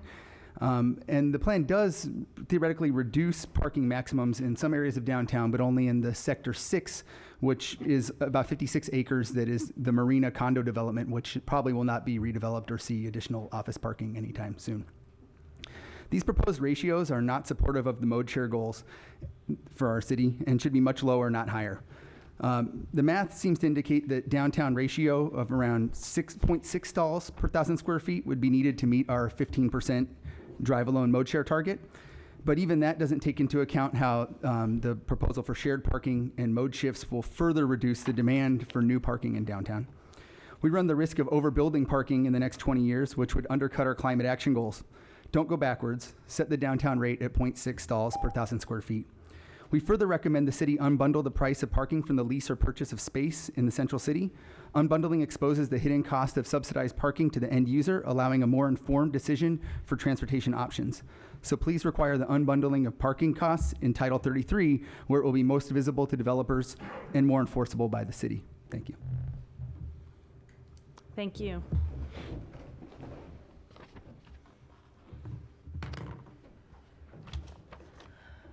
Charles So, Mary Vogel, Bruce Burns.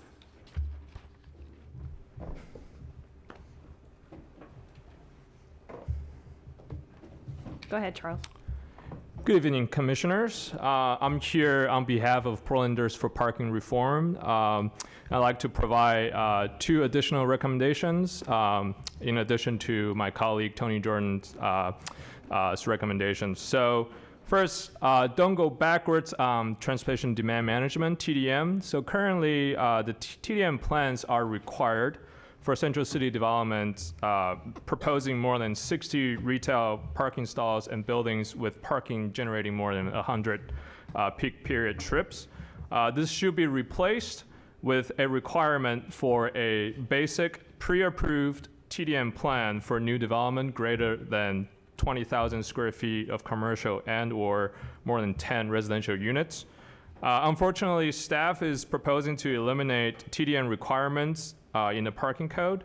We ask that the PSC 1 retain TDM requirements in the current code, don't go backwards, and 2 recommend as an interim measure the same basic pre-approved TDM requirements that you recommended for the mixed-use zones to be applied in the Central City.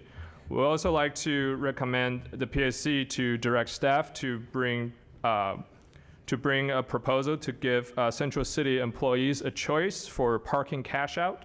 Parking cash out means that if a company offers employees free or subsidized parking, they should be able to receive the same amount of subsidy for walking, biking, and transit if they choose not to have a parking permit. Parking cash out will give commuters more choices, leveling the playing field, and reward alternatives to solo driving, and treats all commuters equally. And we believe all these 4 recommendations will help us attain our mode shift and transportation performance targets and our climate goals. Thank you very much. Thank you. My name is Bruce Burns. We're a multi-block property owner in the Central East Side Industrial District. I'm testifying about the proposed new building height limitations in the Central East Side Historic District. I already sent you my testimony electronically. There's no need to reiterate that testimony, but I have a couple additional items which I felt were important. Before I mention those items, I wanted you to know that I was a member of the Southeast Advisory Committee working on the Central City Plan. I'm also the owner of 2 historic properties, one which is on the National Historic Register, and I was an early board member of the Architectural Heritage Association, including being their capital campaign chair. Having said that, I'm opposed to the new building height limits in the Central East Side Industrial District. The first point I wanted to make in addition to my electronic testimony was that any new lower height limitations will, over the life of a new building, result in a tremendous loss in tax revenues for the county and the city, potentially in the millions of dollars for even a single new building. Taxes that can be used for our schools, parks, overall betterment of life in the city. Secondly and lastly, I think inspirational high-rise building designs can complement surrounding historic buildings. And a perfect example of that was in the Portland Tribune business page last week, and it's a beautiful 16-story Ankrum Moyson designed building at Northwest 14th and Gleason. Thank you very much. Thank you. Noel Johnson, Adam Olson.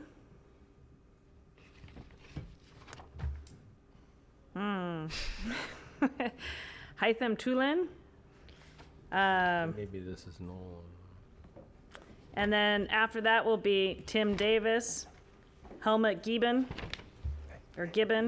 Bruce Stevenson. Hi, my name is Hytham Toulon. I'm the managing partner of OSB Toulon Management, and we own the 3-acre parcel at 306 Southeast Ivon Street on the East Bank. I believe this photograph has been passed around. As you can see from this photograph, this is an amazing property with the potential to engage the river, but it needs some costly environmental remediation for development. Combined with the changes in the 2035 Central City Plan shown on this other graphic, the costs will make this site impossible to develop. I'm asking you to make 3 revisions to the plan to allow development to happen, which would be remove the scenic height limit, clarify in the code that the Greenway Trail can be placed along the river, and allow housing on the site. The proposed viewpoint corridor from the Tillicum Crossing will limit the height of any building on the site from 250 feet to 60 feet.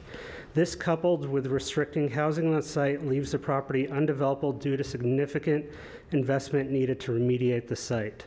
Anything that could be built under the proposed changes would be an underbuild that could not engage the water, provide public green space, a public beach, or even a boathouse. The site is a 5-minute walk from the first TriMet station off the Tillicum Crossing, and we believe that to maximize the investment in public transit, density, and housing will be needed. We would like the housing master plan option for our property that is being given to OMSI on the other side of the MAX station to be applied on ours as well. Housing uses are high value and can absorb the environmental remediation costs for development. It's a unique opportunity to create a destination in the city that engages the river in a way that no other property can at this moment, and it would create a 24-hour node in this corridor. Thank you. Thank you, Hytham. I'm Noel Johnson, 2455 Northwest Raleigh, Portland, Oregon. I am with Killian Pacific, Managing Director for the development activities at that development firm. We are one of the more active development firms in the Central City. And we simply wanted to come here tonight in a sort of larger notion that is coming from a consortium of developers, sort of everyone that you would think of, to simply say a few things surrounding the notion that we would like to be continue to be involved, and to sort of say, for example, in your point, view easements, we would like to help problem solve and work the details, to not suggest that we actually are for or against any of the initiatives here. So, for example, the ground floor window standards, there's not necessarily a negative thing there, but we want to certainly enable grocery stores to continue to be developed in our central city. Another example would be within the Central East Side industrial space. It is currently an issue that's the item that's being proposed to you in front of you. It's currently an issue on one of my projects on the Central East Side, and it's the devil's in the details about how that actually might manifest, and we have not found a good way to handle that. The rooftops and green roofs, that's not necessarily a bad thing, but we do not want to preclude solar panels or rooftop decks that also make our city a livable place. Other examples could be the TDM stuff that the gentleman before me spoke on. We want to make sure they're workable. Same with Central City Parking Review that the GOAT blocks went through. It was probably not as productive a process as it could have been, but we don't necessarily oppose CCPR and trying to make it more productive. So we are here. We'd like to be participatory, and we appreciate all your time tonight as well as a collective. Thank you, Noel. Go ahead, Maggie. Hytham.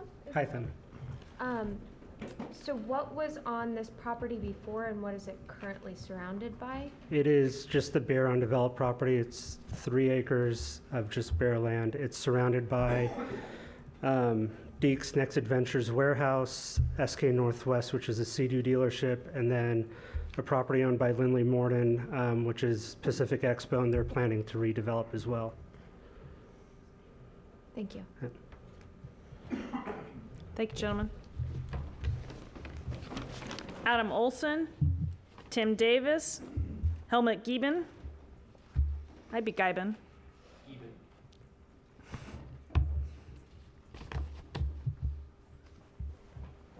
Go ahead. Hi, my name is Helmut Gieben. First off, thank you for serving on a board. I'm on a number of boards myself, and I know it's a lot of work and keeps me from my family, but it's also a great civic honor too, to be part of a process that allows this city to be what it is. I own a commercial property on the River Place Esplanade, and I don't know, maybe some of you are familiar with that area, maybe some of you aren't. It has a lot of potential. It's got beautiful views of the marina and in some restaurants and shops. It was built 35 years ago, and in the intervening time, there's a lot more people who want to visit the shoreline. There's a lot more development has been built in the area. There's a lot more use of bicycles, and as a result, there are a lot of bicycle and pedestrian conflicts on the Esplanade. And unfortunately, that affects the viability of the businesses that are there, and the way that the Esplanade is currently being managed by Parks, unfortunately, is basically to make sure that people can get through as quickly as possible. I'll give you an example of that. We went to the Pedestrian Advisory Committee and the Bicycle Advisory Committee last fall to discuss solutions for how to prevent people from getting hurt on the Esplanade when they're struck by bicycles. And we, at the end of the process, we weren't included in the decision-making process. At the end of the process, the decision was made that the best solution was to have tables, dining tables removed from the Esplanade so that there would be fewer obstructions to the bicycles going through.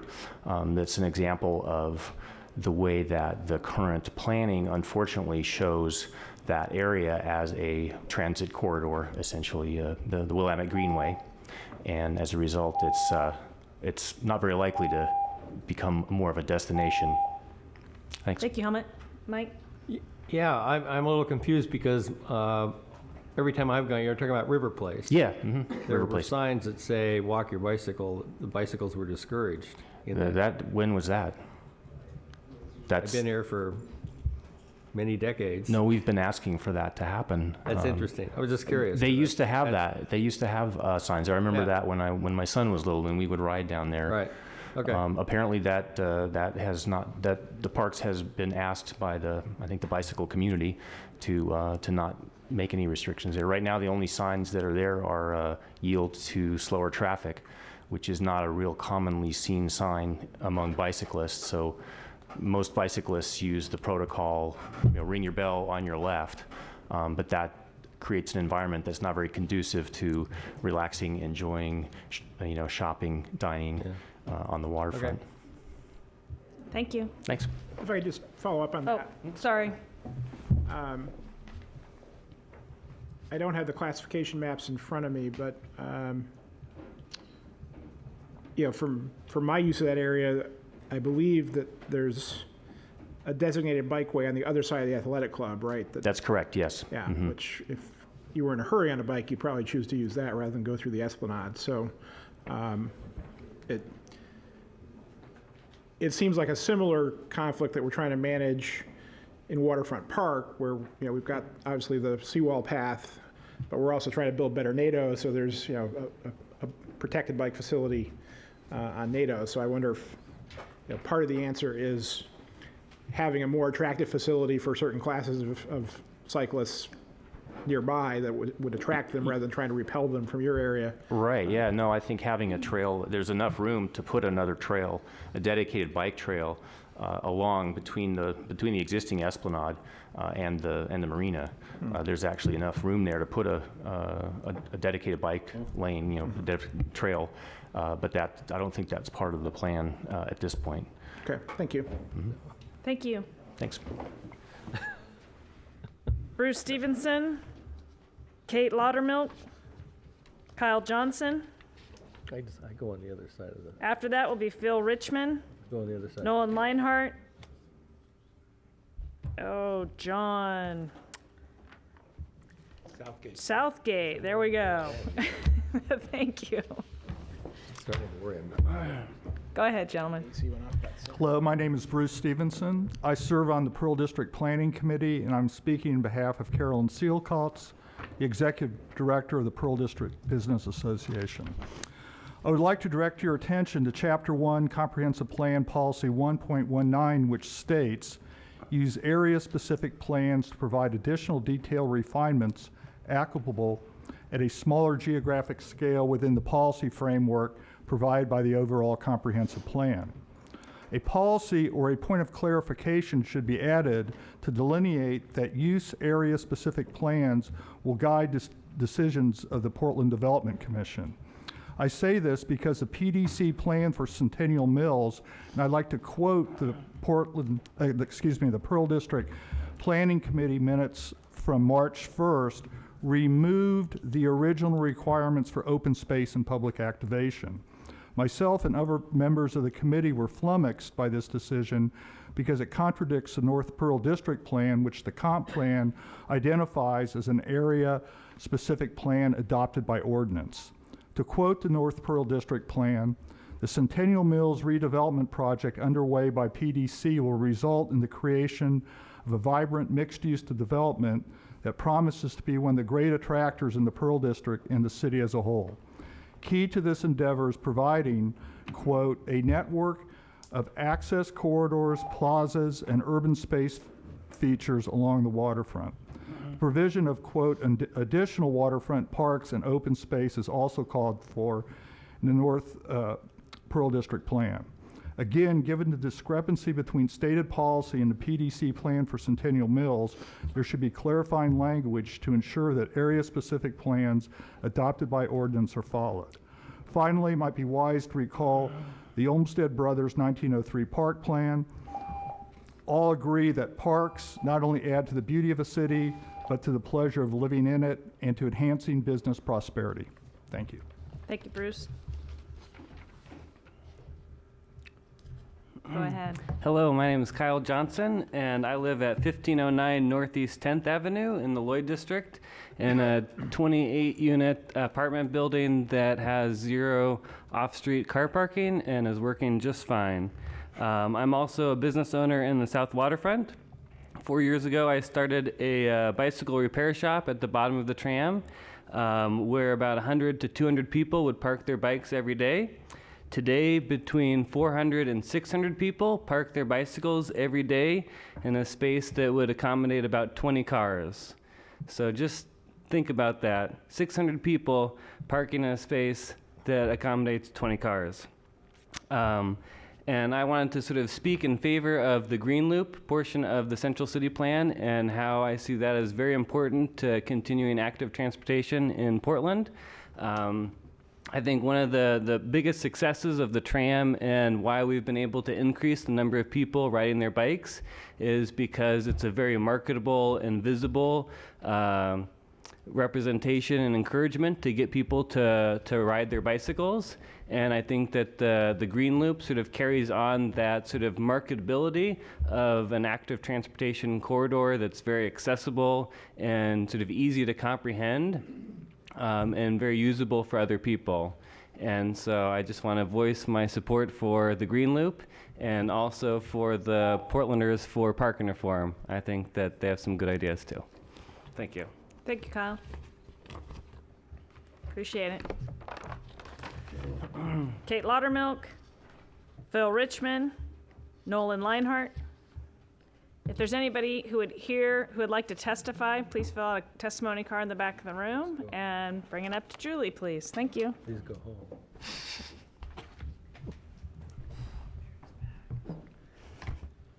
Hi, my name is Nolan Leinhart, and my residential address is 420 Northwest 11th Avenue. I served on the West Quadrant Advisory Committee from March 2013 to July 2014. In March 2015, the City Council adopted the West Quadrant Plan. So I've submitted into the record a letter into the Central City 2035 hearing record related to my service on the advisory committee. Thank you. Thank you, Nolan. John Southgate, Doug Klotz. Doug.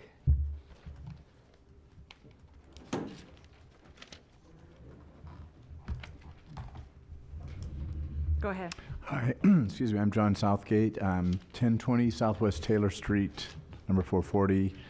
I'm here representing Ken Uncless and Tom Goldsmith, who own the majority of the properties on the southwest non-river side of Front Avenue, north of the Fremont Bridge, so at the very north end of your map on the west side. They are supportive of the proposal within the 2035 plan to rezone the property in accordance with the comp plan from the current IH to EXD. However, they're respectfully requesting consideration of higher FAR and height. The proposal calls for 100 feet and 2 to 1. They're proposing, we're proposing an increase of 250 feet, 4 to 1, although obviously that's not the hard and fast numbers. 3 basic reasons for that, for our position, and this is all in the letter that was submitted last week. First of all, this is this location is interesting. Earlier this evening, we heard a lot of opposition from folks in the West End and elsewhere to taller buildings and more FAR. This is a good location in terms of it's abutting a rail track and industrial zones, so this will not have effect on people's views or on nearby residential areas.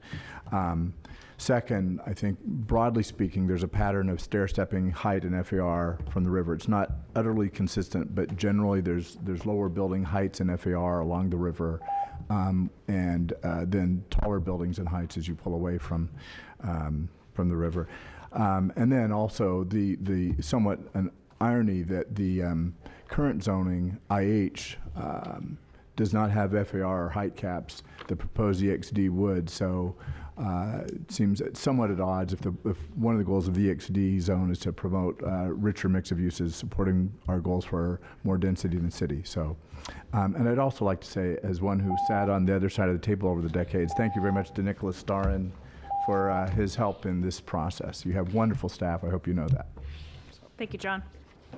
Doug? Hi, Doug Klotz.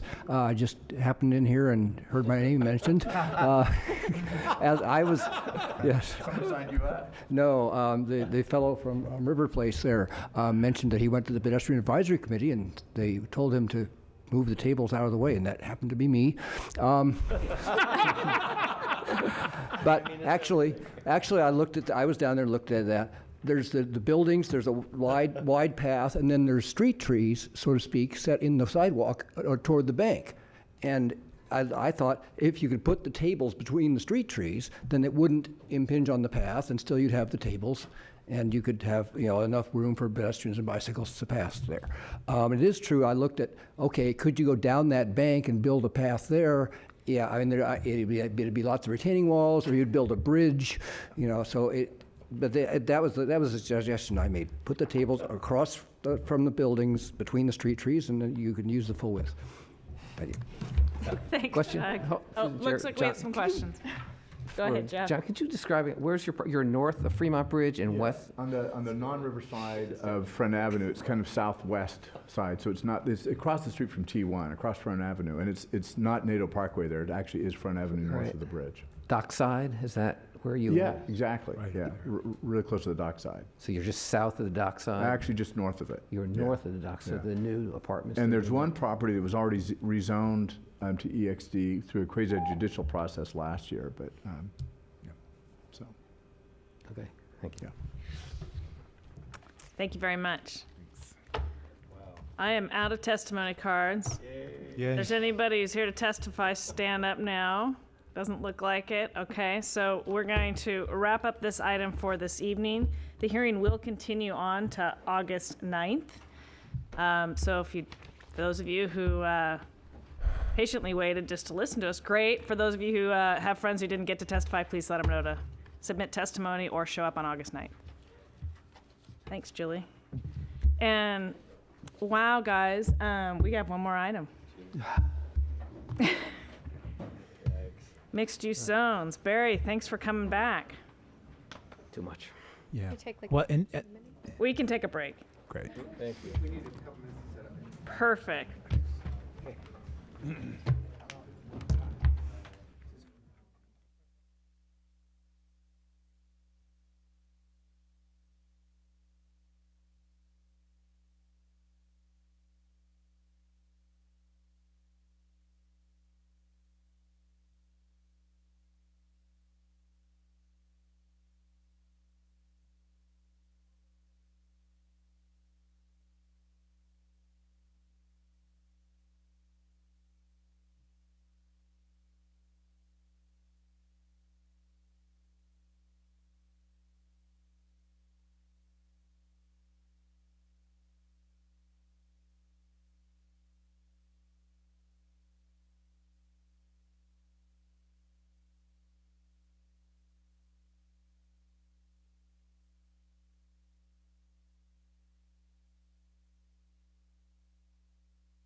Actually, almost back on track, just only 12 minutes behind, is Task 5 Mixed Use Zones Project. And we're going to try to take it, well, you'll lead us through which two topics, or one or two topics we're going to try to take tonight. Correct, yep. And hopefully we won't take more than about 30 minutes on this, guys. But if you need to talk longer, we'll And see. we appreciate you hanging in there. You know, it's been a long night. Barry Manning, planning staff for the Mixed Use Zones Project. Eric Kingstrom. Eric Kingstrom with Comp Plan and Mixed Use. So we want to cover two topics tonight that were kind of in our progression of work topics that were identified by staff and the Planning and Sustainability Commission to address for the Mixed Use Zones Project. And those two topics are topic 6, which are dealing with the topic of CE zoning for auto accommodating uses and things such as grocery store and other large developments. And where that would be applied. We had a lot of testimony, if you recall, from individual property owners, some with large grocery and other types of stores, as well as the retail task force about this topic. And they related to that, we also had a significant amount of testimony from the retail task force about development standards and some of the challenges they felt that the CE zone current proposed development standards pose. So we want to talk about those two topics first. And then hopefully, time permitting, we can talk about topic 7, which was a list of issues. I think we're going to just try that mapping issue today, just to be sure we can get through one. Due to energy of commissioners. Yeah. Okay, so if we don't get to that, we'll get to that next time. But so let's go ahead and launch into the topic 6, if we can, and see if we can work through that. So again, topic 6.1, we had sent out a memo back on July 21st, which was late last week, explaining what we were running through, and this is virtually the same as a memo that you had on July 5th, or on July 4th rather. So you're probably familiar with the recommendations from staff. But what we're recommending out of all of the CE zone requests that we had, we're recommending to apply CE zoning to a limited number of sites, primarily out of the inner ring neighborhoods, which, as you recall, are the closest in neighborhoods. And the town centers that are identified throughout the city, because those areas are areas we expect to have more pedestrian-oriented development in the long run. But rezone a few of those that are outside of those areas in response to testimony from both property owners and the retail task force. So we'll show you a map of that in a moment. And then there were requests for applying CE zoning more broadly, some of them in centers and some of them outside of centers. We're going to show you a map of where those requests were. Our staff's recommendation is to not go in that direction, but we can have a conversation about that if the commission wishes to. And then another topic that came up was a policy that was adopted by City Council in the comprehensive plan, policy 4.24, which deals with drive-throughs, and it's stated here at the bottom here. Basically, the policy says prohibit drive-through facilities in the central city and limit development of new ones in the inner ring districts and centers in order to support a pedestrian-oriented environment. And people have interpreted that policy differently. Staff is making a recommendation on an interpretation that suggests that we have the ability to be allowed drive-throughs with some discretion outside of those areas. The retail task force, I think, took a different approach to that and shared a map with you suggesting their perspective on that, which was a little bit more liberal in the interpretation, allowing drive-throughs. So we're going to go to the maps next, if I go the right way on this PowerPoint. So just a refresher of the zoning map, a little bit hard to see at this, but just for reference, if we need to look at that, we can. But I'm going to refer to the maps that I laid out for you that are in front of you for staff's recommendations on where we think it makes sense to apply CE zoning and respond to those map requests. So the first map is not in your set, but it precedes those, and it's just a map showing in gray where the inner ring and central city districts are. So those are all grayed out, and the centers. So you can see, hard to see because I can't show you the arrow, but centers like Hollywood and Park Rose, Roseway and 82nd here down to Lentz. So you can see all of those mapped there. Whoops, excuse me. And the red parcels on the map indicate areas where we receive testimony from property owners or property interests, such as Fred Meyer or Safeway Albertsons and several other retailers asking for, including the Bitar family, as well as Starbucks and other retailers asking for CE zoning. And then the blue areas on this map represent areas that the Retail Task Force suggested or recommended that we apply or consider applying CE zoning in order to facilitate development of grocery stores and centers and accommodate auto-oriented developments that it could include drive-throughs and other types of uses. So we've mapped that here as well. So that's the gamut of all of the requests that we have for CE. And of those, I'm going to switch to the slides that are in front of you. Map 6.1A shows with green circles the areas that staff is recommending supporting going to CE zoning on. This is a combination of properties that are not zone CE or CE currently, and some that actually are zone CE and that were, I think mistakenly identified as needing a change, but we wanted to circle them all because they were identified in testimony. And they include places like the Fred Meyer on Lombard near St. John's, the Hollywood, West Hollywood Fred Meyer that is close in a center. Quickly, just show us each one. You only got 7 or 8 up there. Sure. Just tell us what the store is. Find that pointer. So this is St. John's Fred Meyer. This is a small site of McDonald's up on Hayden Island. This is the Albertsons in the Cully, which is in a center, but a center that we think maybe is not quite ready for pedestrian-oriented development yet, so it might be a little further out. This is the West Hollywood Fred Meyer, which is on 28th, just off of Broadway. This is the Gleason Fred Meyer, which is on the edge of this 60th Avenue Light Rail Station center, but is pretty much at the very edge of that center. These are two small sites that are near the 82nd and Powell and Division J District Center. One is a Kumar site, and I think the other one is a McDonald's site on Powell. This site here is on the edge of a center that is drawn around the 122nd Avenue and Burnside Max Station area, and this is for a Space Age Fuel, which you heard testimony from Space Age Fuel as well at that area.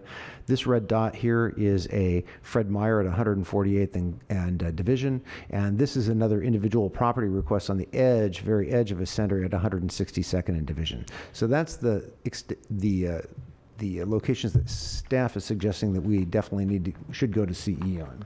And just as a way to structure this conversation, we're going to go through a couple of these maps just to show you the geography, and then we're going to talk this through with a discussion guide that I believe Barry mailed out to you as well. And we'll put that up on the screen to remind you all of that. So bear with us for a second and we just get through the different maps. And then we'll go back to the maps as necessary to answer questions.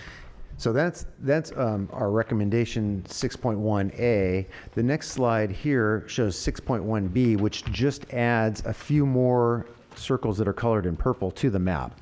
It adds an area just outside of the St. John's Town Center where the Retail Task Force recommended that we go to a CE zone. There's a grocery outlet and some other stores in that area existing. It's currently zoned CG, which would translate to CE normally in our conversion matrix, so we felt that we could support that. There's another site down here on Holgate and Cesar Chavez. It's the site of a Trader Joe's that was suggested to be zoned to CE. It's definitely outside of a center and met our criteria for not being in a center and zoning to CE. And then the final one of that is a group of properties here on Division around 136 that have a few drive-through developments and is a combination of CG and CN2 zoning on, like I said, on about 136th and Division that, again, the Retail Task Force had identified as areas where we might want to zone to CE to accommodate more auto-oriented and auto-accommodating development. So those are the staff recommendations and the areas that we support. What we will be doing is looking to get your feedback on these recommendations. We will bring back a complete list of the properties and the maps when we address map issues on August 2nd, but we want to get your preliminary recommendations on these first. But before we do that, I guess we want to show the next slides. Let's show the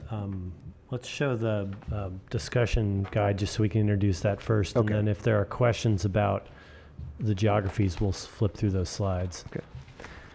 Oops. Yeah. minimize this. And I apologize, I didn't bring the discussion guide with us, but we can get it up here. So we sent out a discussion guide to help. Zoom it out a little bit. So Yeah. So, do you want to walk through this, Eric? yeah, I'll walk through this if you hit the button to increase the size of it over in the lower right-hand here we corner. go. Just yeah, or that's fine too. But in the lower right-hand corner, there's a way to do that. We can just zoom it down here. Yeah. Yeah. sorry. You have to cancel that box before you can do that. But what we try to do is lay out this series of decisions as a continuum, starting from sort of on a scale of 1 to 4. So 1 is do nothing, don't add any more CE beyond what we already originally proposed in our proposed draft. 2, which is the staff recommendation that Barry just discussed, is add the things identified on maps 6.1 and 6.1B, A and B. Those are limited changes in response to testimony, primarily at the edge or outside of centers. They're all on larger streets, and it's a combination of what the retail task force has, some of what they asked for, and some of what owner requests. What it doesn't include is the things in options 3 or 4, and I'll go into those now. The option 3 is Sorry, I went to. doing a deeper, more essentially acceptance of additional CE, and that would include additional recommendations shown on map 6.1C, which we'll show you in a minute, or we'll put on the screen in a minute, but it's in your packet. That's additional nodes outside of centers, particularly those that are maybe economically less likely to produce full mixed-use development in the next 10 to 15 years. And the theory being that we can rezone them when that economic shift occurs, but in the meantime allow more of the current type of development to happen out there, more of the strip commercial or auto accommodating commercial. In particular, I wanted to highlight kind of the 3 where there's been some discussion of that with the retail task force. The 3 that seemed most like that to us as staff, if you were going to go down this route, is kind of the 82nd and Foster node and the 82nd and Powell node and the 122nd and Division node. Those are all centers. The retail task force would, and other folks with that thinking, would argue that because the economy isn't likely to produce anything but a more auto-oriented pattern for the next 10 to 15 years, that prematurely shifting to other than CE might cause those sites to sit vacant.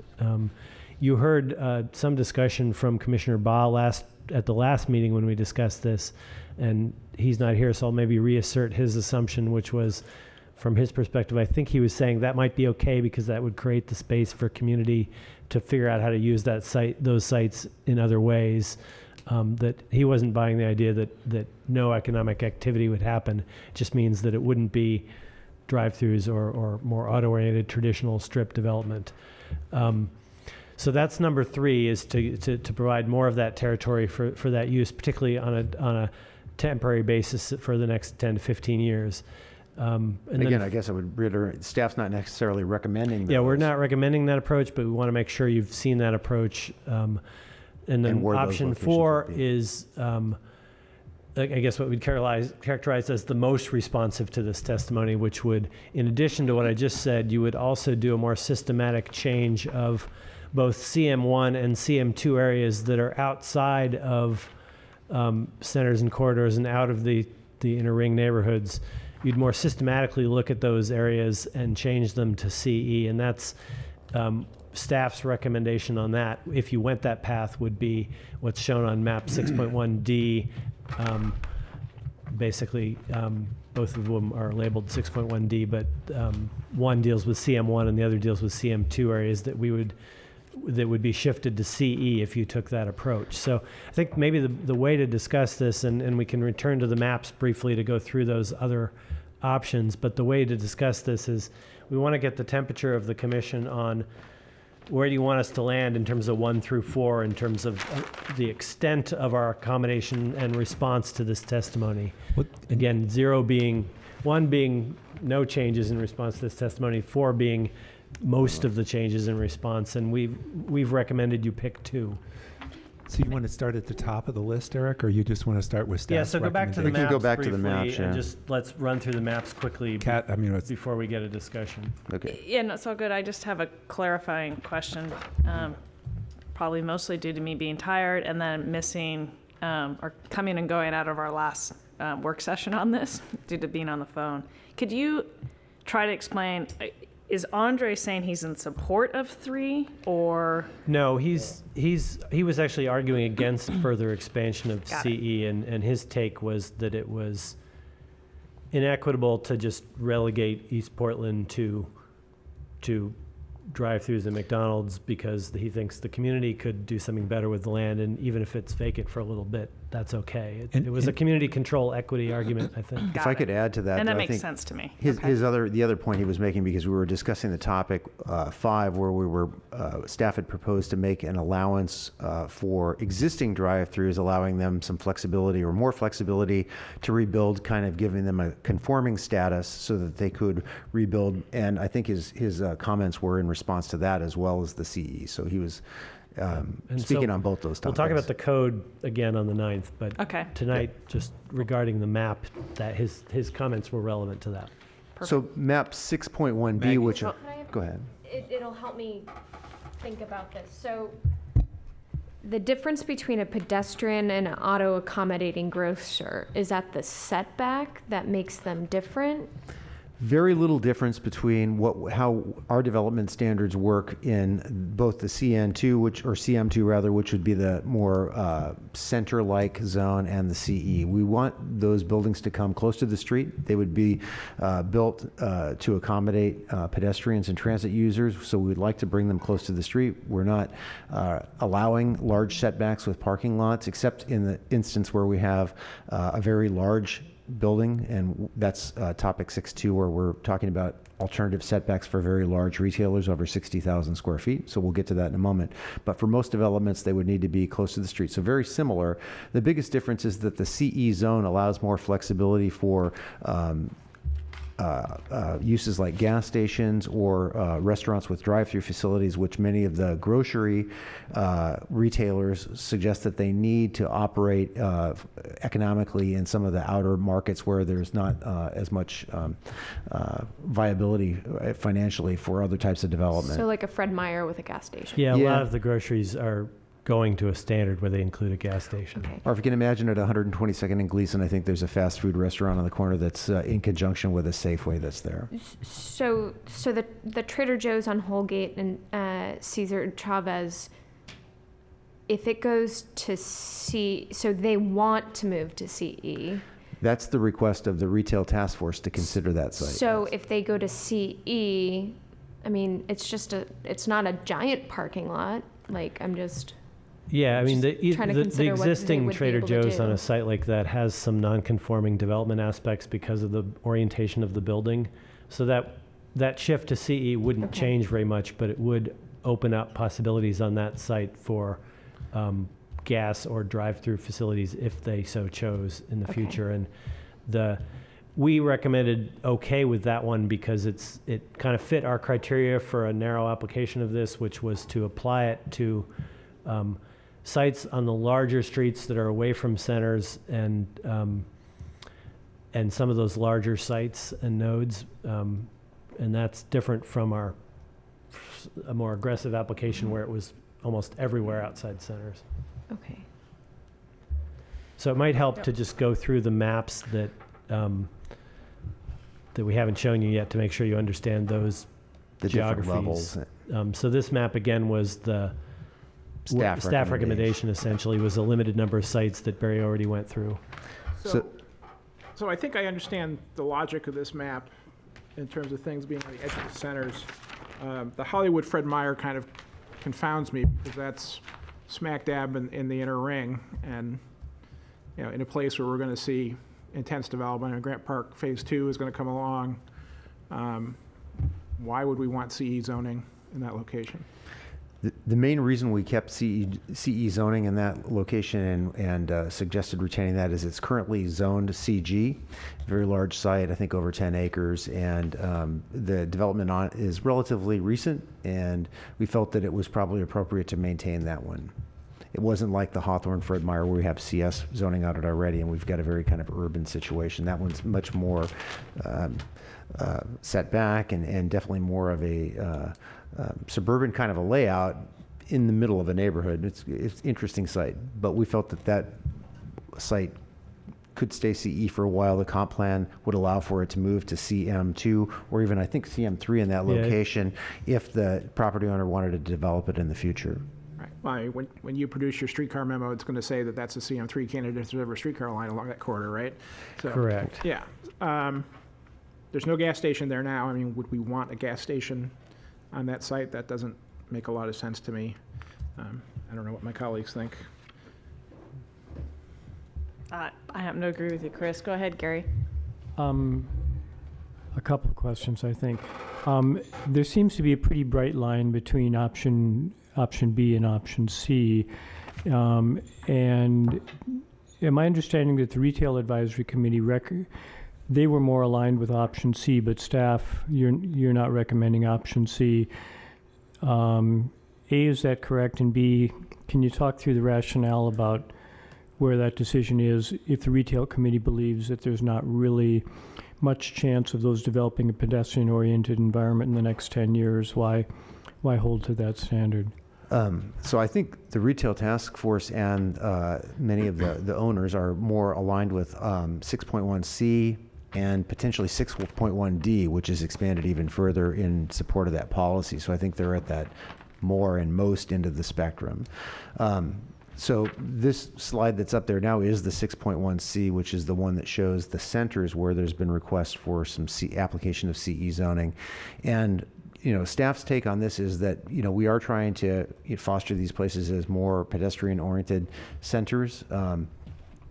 Some of them are, for instance, the ones on Barber and the ones in East Portland along Burnside or centered on Burnside or around either existing light rail stations in the case of Burnside or future potential light rail stations on Barber, and we didn't think it made sense to go in that direction there. A couple of the other ones, let me use the pointer. I'll just give you the rationale for not doing it. This one up here is the Interstate Fred Meyer right next to a light rail line. So we kind of ruled those out initially as places where we'd want to apply CE zoning. St. John's Town Center, we have a plan that was developed for that area. We think that that's an area that's intended to become more pedestrian oriented, not more auto oriented or not continuing an auto oriented pattern where it exists. Lots of discussion about this Chavez and Powell intersection. Did not seem like an appropriate choice to move or perpetuate a more of an auto-oriented pattern in that area. As I said earlier, these two are along light rail, and this is on 68th rather in Sandy is in an area that the neighborhood plan for that area suggested more pedestrian-oriented zoning. The district liaisons have applied more pedestrian-oriented CM2 zoning in that area in response to that work that was done several years ago. And so we wanted to maintain more of a pedestrian orientation there. The three that are still kind of in question are these three right here that Eric mentioned, the one at 82nd and Foster, the one at Powell and 82nd, and the one at 122nd and Division. Those three, from staff's perspective, were a little bit less likely to redevelop in a pedestrian-oriented way in the near term, and they didn't have a light rail station nearby, so we didn't have that double take on it. The one at Foster and 82nd, it is in the Lentz Town Center, so that one caused staff some consternation. It happens to be, a little bit further to the west and not right at the light rail node at 92nd and Foster where we have light rail. So we felt that there was maybe a little bit more flexibility in that. The main to look at that argument one. against is these are the centers where we said we hope to grow in a mixed-use walkable way, and so we're trying to avoid creating more gas stations and drive-throughs in the middle of those centers. So, question. The price of that may be, it may take a little longer for those centers to develop. Andre's point was that's okay because there's other community uses that can still occur there, even if it's not viable for full mixed-use development. And I guess if you recall, the one thing I would mention is that if we move forward with staff's proposal on number 5, which is to allow some flexibility to rebuild those drive-throughs and gas stations that exist, that those wouldn't be completely, non-conforming, and that they could continue to exist. You just wouldn't see proliferation of new ones in those areas. So is there anything in the code? So if we say you're in the C zone, you're allowed to have these types of drive-through uses, is there anything that requires the developer to sort of minimize the impact on pedestrian connection? Because some Fred Meyers have their gas station sort of embedded within the parking lot. Yeah, all the pedestrian standards and building orientation standards that occur in all of our mixed-use zones would still apply in the CE. So you still have to provide a pedestrian connection to the building. You still can't put the parking between the building and the street. There's some exceptions for large site retailers. So big sites like the Fred Meyer site that Chris was mentioning, they may qualify for the large site exception that would allow some parking between the street and the buildings, provided that you put some perimeter pads in place. You still have window requirements facing the sidewalk. So all of those pedestrian orientation standards still apply regardless of whether it's CE or CM1 or 2 or 3. It's just the allowance is greater in CE for the drive-through uses and the restaurant kind of thing and the gas stations. And the other difference, just for full information on CE, is that CE has a slightly broader allowance for manufacturing uses as well than some of the other mixed-use zones do. Go ahead, Chris. So, I'm thinking about the community voices that we've heard along the way. I think, if Commissioner Larcell were here, she's voiced frustration that the comp plan doesn't move us to the Portland plan metrics in East Portland faster than it does. If you take a place like Division Midway and you say that's going to be CE zoning, you're basically conceding that it's going to be even slower than what we hoped for, right? I don't want to backtrack like that. I think if we ask the Jade District, do you want drive-throughs at 82nd and Powell, I doubt that would be their priority, right? I mean, the Portland plan is about lifting up all the parts of our city. I don't want to surrender big sections to auto-oriented designs. I have a clarifying question. I think, Gary, did you have your hand up? If you were able, do the CM zones limit drive-through as a use? In other words, where I'm going with this is if you left it as a CM zone and yet somehow you embedded the actual gas station, fueling station, or the bank drive-through, or the whatever it is within a building envelope that meets all the criteria. And I'm thinking of the taxi place over in Northwest Portland that literally you drive into a building to fuel up, for example. Would that be allowed? The way the code currently defines gas stations as quick vehicle servicing, it's a kind of a service where you would stay in your vehicle and have the service rendered at the vehicle. So we would have to change the code to make something even within a building allowed. It's not a matter of being within a building or outside of a building in that case. So to me, it's kind of an interesting concept. For example, there's a bake in Lake Oswego, you do the same thing. So it seems to me, as long as we're still promoting pedestrian environment, if there's a creative design solution that still meets all of the criteria, but allows you to accommodate that use as well, it might be something to consider. Anyway, Gary? Yeah, my second question was, I think Andre was really striving to have us think about how to involve community in looking at the opportunities to have other than auto-oriented development or auto-accommodating development. And so is there, I understand the rationale for not going further and not getting back on the slippery slope of allowing auto-accommodating development, but is the other piece of it there, or is there a mechanism to have that other piece get started in terms of community involvement? If we're not going to have auto-accommodating development, then what kind of development are we going to have?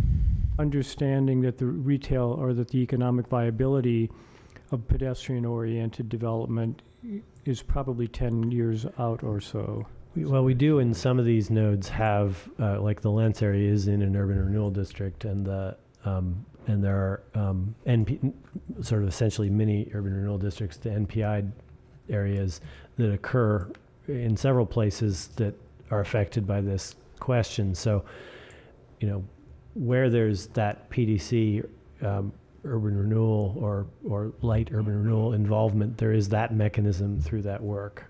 But otherwise, not necessarily, yeah.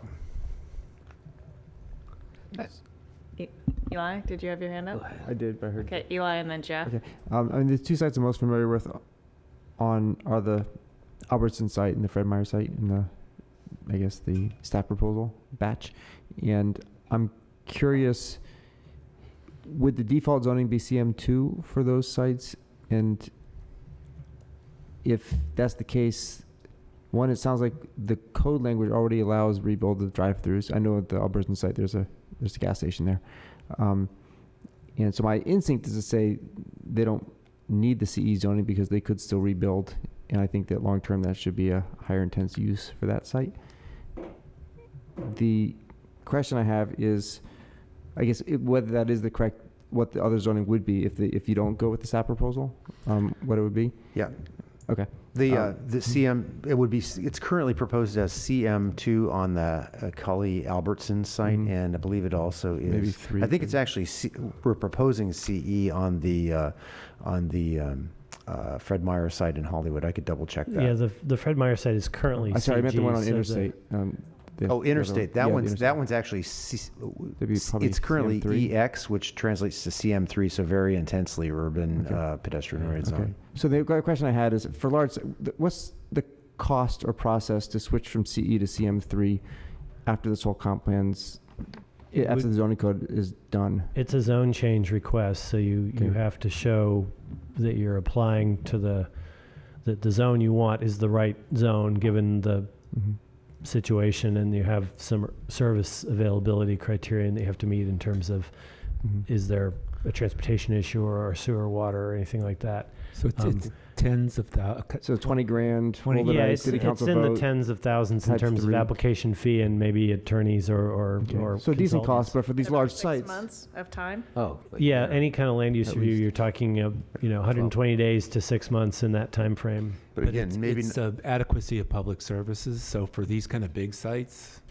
unless there's some big drastic traffic failure, should be okay. With a site like the Fred Meyer on I'm thinking these are Broadway, kind of large sites. It might be cost of doing business. Right. That's what I was trying to suggest. And it's certainly not as high a hurdle to or bar to get over as the current situation where you'd have to ask for a comprehensive plan amendment. Yes. Yeah, and again, we were more willing to recommend these sites in the staff recommendation because they were not at the core of the centers that we've built the whole comp plan around, and we think that none of these would do harm to that urban design concept in the comp plan if they remained in their current use for some time.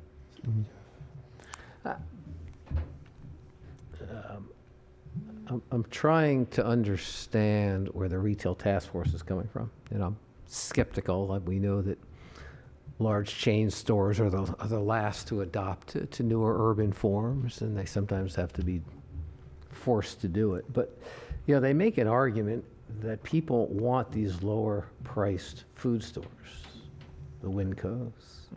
And if the city is simply not going to allow new ones to be built, they'll drive to Clackamas. They'll drive elsewhere to save money on food. Correct. So we're saying that was the argument. Yeah, and it's a tough one to gauge, and I think there's some skepticism of staff about that, but there's certainly a reality to it. If you have lower income people living east of 82nd, and if they don't have the opportunity to get to lower price food and to drive through because that's their lifestyle, they'll drive further to get it. And maybe that's just the Portland way. Fine. For the next 10 years, until your neighborhood gentrifies a little bit and new seasons can come in, you're driving to Clackamas. You're driving to wherever these kind of uses are accommodated. Really can't And maybe that's fine. CM2? Excuse me? You can't build a Winco in CM2? Well, that's what I'm saying, right. You tell them that, and maybe they ultimately will when the market's there, or maybe they just build it in Clackamas. I think there's I don't several. have a good answer to it. I just want to be sure we're recognizing I want to be sure we're recognizing that argument. I'm having a hard time gauging the validity of telling a Winco, and using them as an example, do it the Portland way, and if you're telling us you can't, fine, we don't want to accommodate you. You said Walmarts have been able to fit into CM2 zoning? Well, any of these stores theoretically could. It's just a question of their business model. They may have a standard plan that their corporate, design right. is built around, and our zoning code, particularly the pedestrian standards and the window standards and such, which we aren't recommending you change. Sometimes those standard corporate designs don't work, and that causes them to make a business decision to avoid Portland. Okay, but let's distinguish between a business model, which may be about, I have to have this much population with this income profile within a certain distance, versus what the windows have to look like on the front of the building, right? I mean, if somebody tells me they can't make it work in the market, that's different than, Right. We don't like how you're going to make us design Well, windows. the market piece that isn't quite the business model that we've heard from the retail task force is there is an economic argument that they've articulated, which I think makes some sense, that the reason buildings are that the groceries are accommodating gas stations is that really improves their business model, and it makes it more viable for them to operate. They've also talked about how the real estate deal on some of the larger sites, those peripheral pads that have the McDonald's or that have their own drive-throughs are often what makes the whole deal kind of viable from a real estate perspective, and that if you didn't have that option, it's harder to locate a grocery. So those two economic things that are sort of separate from their own idiosyncrasies about their site design, those two arguments have some, I think, credibility to look at. But we are recommending the looser non-conforming, change that would allow them to rebuild within certain parameters, those drive-throughs and existing facilities. So, on a site that already has a drive-through, whether it's CE or not, may not make that much difference. It might make the difference of whether they can add a gas station if they don't already have it. On Fred Meyer, if there's not a gas station there now, it might give them that opportunity, which might keep them there longer. Whether that's a good thing or a bad thing, I guess, is up to you. But I think if they get to a point on any of these sites where there's a better deal or an offer they can't refuse, they'll certainly come in and ask for the CM3. And the zoning can go the other way as well. I just remind folks, if they're zoned CM2 now and they find themselves in a situation where, they can meet the criteria for a CE and they need that type of zoning, there is the opportunity for a quasi-judicial in that direction as well. Yeah. Yeah, and Backrack, to your point, I think we have a legacy of lots of sites with big box stores on them and drive-throughs that someone seeking that business model might be able to move in and, buy the property. They could, with CM zone, they could rebuild the drive-through. I think that for those store business models who probably wouldn't want to comply with even the CE requirements in terms of window facing, that they have a luxury, just like lots of houses have lots of off-street parking spaces in them. You can still find them. We have a surplus of those things. I think it's not so much that it makes groceries more expensive to have a window in the front. It's that it's a non-standard design for their business model. I understand. Well, and I also think it's on Eli's point, the retail task force has regularly argued for a greater supply of these sites because then they have more choice and it's a more competitive market. You tighten it up to fewer and they cost more. So they were looking at that practical economics as well. But markets evolve. And I think Andre's point is really pertinent on this topic because we're going to allow existing drive-throughs to be rebuilt. And to the extent that we're concentrating CE, the kind of zoning that can allow drive-throughs as of right, or the auto-oriented use, the gas stations as of right, especially out east, we're locking them into that future for, it will be really difficult to ever change that. So is that the is that the end? Can you get work around that in the future? I mean, in Hollywood, they still work around it. They still have, drive-throughs that had to be retained because of the market pressure. But and his example was MLK. We acted there. It took a long time, but we're not fighting the drive-through problem anymore. And especially when you get down to the 6.1D map, which I just put up here, which is, again, not what we're recommending, but a lot of those sites were disproportionately in East Portland. So we were a little bit, as staff, we were sensitive to Andre's argument that we may be What is that map showing us? What are all the circles? This is the areas that, if you chose to kind of move forward on the policy of allowing drive-throughs more broadly outside of centers and corridors, where would you do it? This map shows what that would be. This is the broadest kind of application. This is part of the option 4, where we'd suggest additional conversion of what's now CM1 and CM2 to CE. And so this was the CM1 sites that are not in centers, that are on some of the major traffic streets, that if you wanted to more broadly apply CE, these would be the best candidates to do that. This is the CM2 sites in that similar situation, again, not in centers and on major streets that many of these are zone CS now, and so this would be a change to back to the more auto accommodating. Again, not what we're recommending, but we want to show you those maps and make sure you've had that discussion. Maggie and then Chris. Very quick. The Fred Meyer across from Geldwin, or whatever the stadium's called now. Providence Park. What is that zoned? I believe that's it. I think it's in the Central City Plan District, and I think it's CX. So that would be the equivalent of our CM3 or a CM2, pretty urban zone. I actually think that's an excellent example. I was on Design Commission when that came through, and they swore they couldn't make their store concept fit that site and meet the standards, but they did. Yeah. If there's Took enough like 2 market additional there, years, but it took forever. The front It's fun. It's fun. I don't think that had anything to do with the design as much as had to do with phasing, because you're keeping the store open. So it's just a very complicated construction process. But anyway, I guess, it's an interesting example of it can be done. It's a big box concept store, and they were able to meet the standards. Well, and we have some examples in the next part of this topic slide where there's other more mainstream retailers that have built their buildings near the street and kind of accommodated here they are. So This is a time Walmart check. up in Hayden time Meadows. check before we go down another topic. Okay.